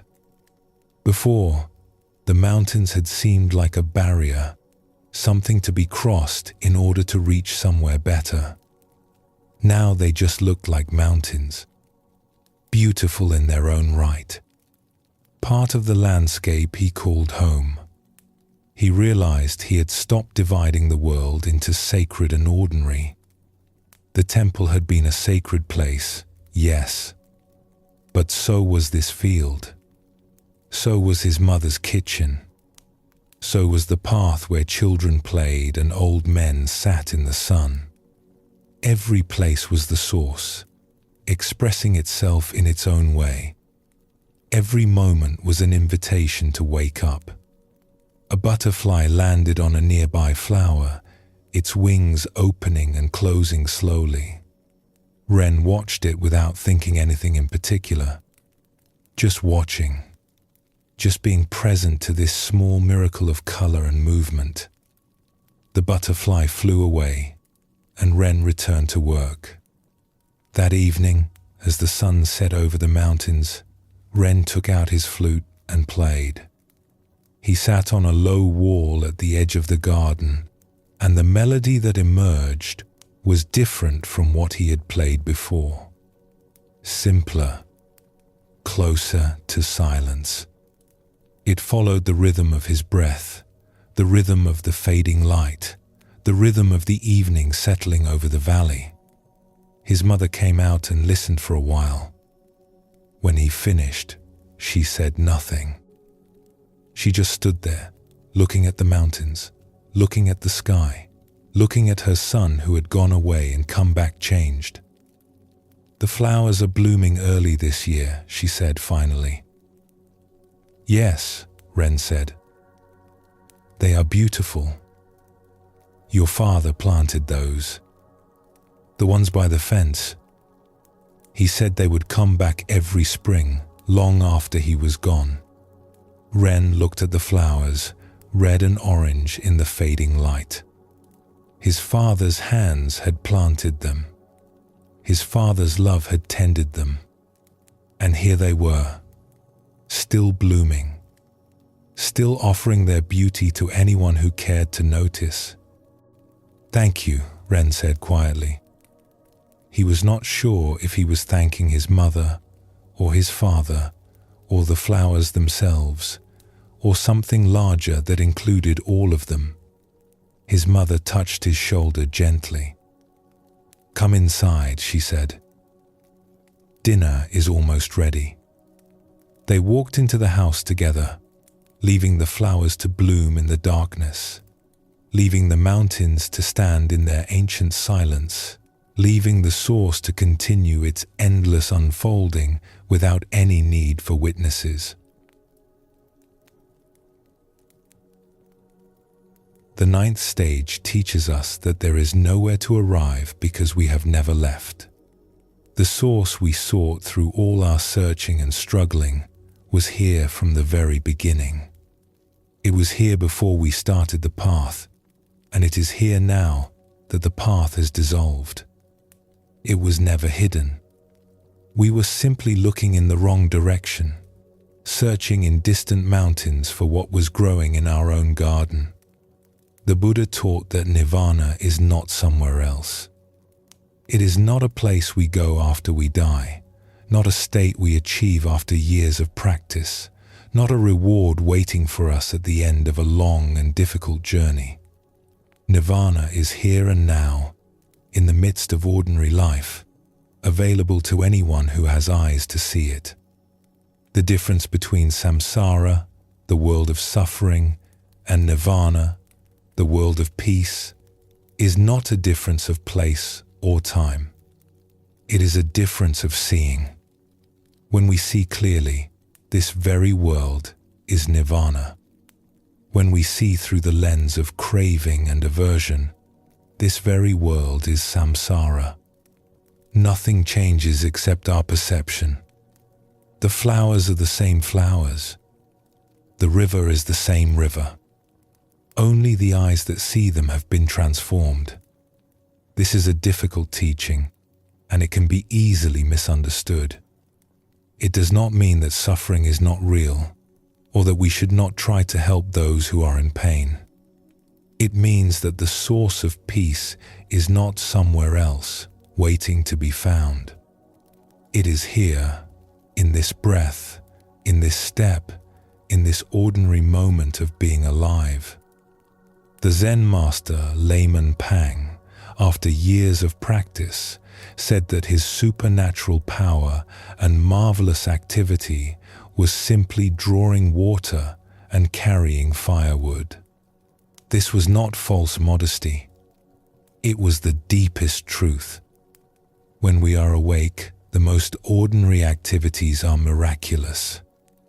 Drawing water, we draw the whole universe. Carrying firewood, we carry the source itself. In this stage, we stop looking for special experiences. We stop waiting for enlightenment to arrive. We realize that it has already arrived, that it was never absent, that it is showing itself right now in the sound of traffic outside the window, in the feel of clothes against our skin, in the taste of morning tea. There is nothing that is not the source. There is nowhere we can go that is outside the source. We have finally come home, not to a place, but to a way of seeing. The river flows. The flowers bloom. The mountains stand silent against the sky. This is the source, pouring itself out, hiding in plain sight, offering itself to anyone who is willing to receive it. Rest here for a moment. Look around you at whatever is present. The walls of your room, the light through the window, the sounds in the distance. All of it is the source. All of it is sacred. All of it is home. Pause for a moment before we take the final step together.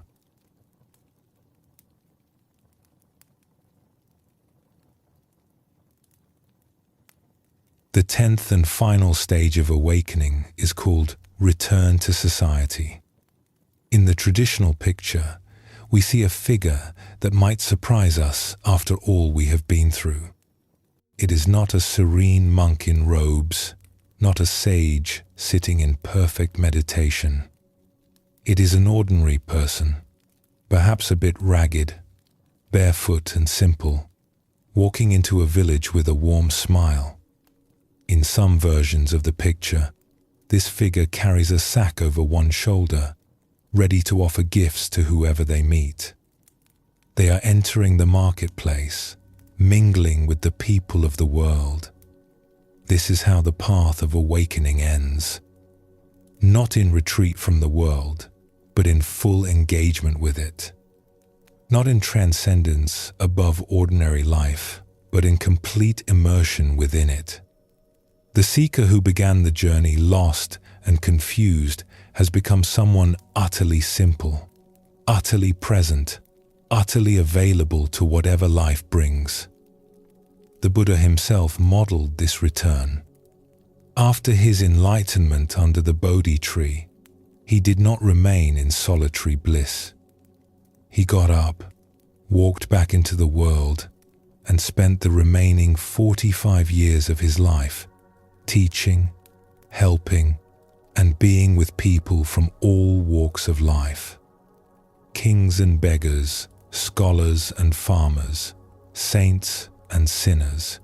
He met them all with the same open presence. He did not hold himself above anyone. He did not claim special status. He simply offered what he had found to anyone who was ready to receive it. This is the final fruit of awakening. A life lived in service, not from obligation or duty, but from the natural overflow of compassion that arises when the self has become transparent. When we no longer defend and protect a separate self, we naturally turn toward others. Their suffering becomes our concern. Their joy becomes our joy. The boundaries that once divided us from the world have dissolved, and what remains is love, simple and unconditional, flowing wherever it is needed. Zen tradition speaks of this stage through the image of Hote, the laughing Buddha. Hote was not a monk in a monastery. He was a wanderer, a bit eccentric, who roamed from village to village with his sack of gifts, playing with children, laughing with shopkeepers, bringing joy wherever he went. He did not preach or teach in any formal way. His very presence was the teaching. His laughter was the Dharma. People felt lighter just being around him, without knowing why. This is what it means to return to society. We do not return as teachers or gurus, claiming authority and gathering followers. We return as ordinary people, indistinguishable from anyone else, yet somehow carrying a quality of presence that touches those around us. The Zen master's robe becomes work clothes. The meditation hall becomes the kitchen, the marketplace, the street corner. Every encounter becomes an opportunity to offer the gift of attention, of kindness, of being fully present. The Buddha said that an awakened person moves through the world like a lotus flower, which grows in muddy water but remains unstained. This does not mean avoiding the mud. It means being fully in the mud, fully engaged with the messiness and difficulty of human life, yet not being caught by it. We can be with suffering without being overwhelmed. We can face conflict without losing our peace. We can encounter hatred and respond with compassion, not because we are trying to be spiritual, but because compassion has become our natural response. There is a teaching in Zen about the difference between a person on the path and a person who has completed it. The person on the path is still working on themselves, still trying to improve, still efforting towards some goal. The person who has completed the path has nothing left to work on. They are simply themselves, fully and completely, without pretense or agenda. They have become, as the Buddha said, like little children. This comparison to children appears in many wisdom traditions. Children are simple. They do not calculate or strategize. They respond to each moment freshly, without the burden of past and future. They laugh easily and cry easily and move on easily. They are not trying to be anything other than what they are. This simplicity, this naturalness, this freedom from self-consciousness is what we return to in the 10th stage. Not a childishness that avoids responsibility, but a childlikeness that meets life with wonder and openness. Years passed. Ren's mother grew older, and eventually, peacefully, she died. He buried her beside his father, in the small cemetery at the edge of the village where generations of his family rested. He stood by the grave and felt the sorrow move through him like weather, like clouds passing across the sky. He did not resist it. He did not cling to it. He simply let it be what it was, and in time, it softened into something gentler, something that felt more like gratitude than grief. He continued to work the farm, though he needed less now that he was alone. He grew vegetables and shared them with neighbors. He kept the irrigation channels clear so that water flowed to everyone's fields. He mended fences, not just his own, but anyone's that needed mending. He became known in the village as someone you could count on, someone who would show up when help was needed, someone who seemed to have all the time in the world. Children loved him. They would find him in the fields or by the river and ask him to play, and he always said yes. He would make them toys from sticks and leaves, tell them stories he half remembered and half invented, chase them through the lanes until everyone collapsed laughing. Their parents watched with a mixture of amusement and something like wonder. There was something about Ren that they could not quite name. A lightness, a presence, a way of being fully there that made everyone around him feel more fully there too. Sometimes travelers would pass through the village, and some of them would seek Ren out. Word had spread, somehow, that there was a man here who had studied at a mountain temple, who had found something worth finding. They would ask him questions about enlightenment, about the meaning of life, about how to find peace. Ren would listen to their questions carefully. Then, more often than not, he would offer them tea. Or he would ask about their journey, where they had come from, what they had seen along the way.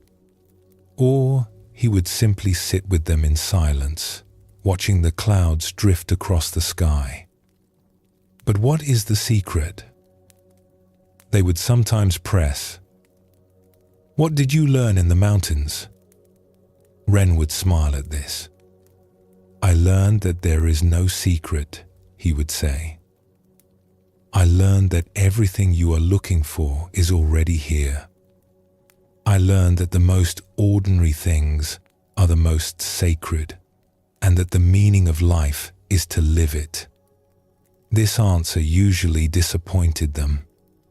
They wanted something more dramatic, more mysterious. They wanted techniques and practices and stages of attainment. They wanted to know that they were special, that their seeking made them different from ordinary people. They wanted the secret handshake that would admit them into the club of the enlightened. But some of them heard something in Ren's simple words, something that resonated deeper than philosophy, deeper than words themselves. They would look at him, at the way he sat so easily, at the peace in his eyes, at the way he seemed to have nowhere else to be and nothing else to do, and something would shift in them. Not a big shift, just a small opening, a crack in the shell of their seeking. And that was enough. That was the seed. That was the gift Ren had to offer. The same gift Master Soen had offered him, the same gift the old woman by the stream had offered him, the same gift that has been passed down through countless generations of ordinary people who found the extraordinary hiding in the ordinary. One evening, a young man came to see him. The young man reminded Ren of himself, long ago. The same restlessness in his eyes, the same hunger for something he could not name. I want to find what you found, the young man said. Will you teach me? Ren looked at him for a long moment. He remembered Master Soen, the day he had arrived at the temple gate, lost and grieving. He remembered the old woman by the stream who had pointed him toward the mountains. He remembered all the teachers and all the teachings, all the struggles and all the surrenders. "I cannot teach you anything," Ren said finally, "but I can sit with you. I can walk with you. I can point at the moon, though you will have to see it for yourself." The young man nodded eagerly. "Where do I start?" Ren smiled and picked up a broom that was leaning against the wall. "The courtyard needs sweeping," he said. "Start there."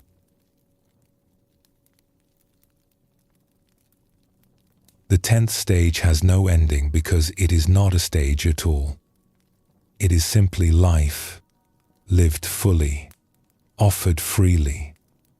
The one who returns to society does not think of themselves as awakened or enlightened. Those words have lost their meaning. There is just this moment, this person in front of them, this task at hand. There is just the endless opportunity to be kind, to be present, to be of service. The Buddha was once asked to summarize his teaching in a single phrase. He said, "I teach suffering and the end of suffering." But by the 10th stage, even this teaching has been absorbed and released. There is no more teaching, no more learning, no more path. There is just a person walking through the world with empty hands and an open heart, meeting each moment as it comes. Zen master Yunmen said, "Every day is a good day." This is the spirit of the 10th stage. Not because every day is pleasant or easy, but because every day is an opportunity to wake up, to give, to love, even difficult days. Even days of loss and pain. Every day is a good day because every day is life offering itself to us, and we are finally simple enough to receive it. The journey that began with confusion and longing ends with simplicity and peace. The seeker who searched so desperately for the ox discovers that they have become the ox, or rather, that they were always the ox, that there was never any separation. And now, having nothing left to seek, they are free to give, free to serve, free to walk into the marketplace with a smile and a sack of gifts, bringing joy to everyone they meet. This is the completion of the path. Not an ending, but a beginning. Not an achievement, but a release. The 10 stages of awakening lead us back to where we started, to ordinary life, to this moment, to here and now. And we discover that here and now is the most extraordinary place in the universe. It always was. We just needed to take the long journey to find out. The path is complete, and the path continues. Every step you take is the path. Every breath you breathe is the teaching. Every person you meet is the Buddha, waiting to be recognized. Go gently. Go simply. Go with an open heart. Sleep well, and thank you for joining us here at Sleepy Monk.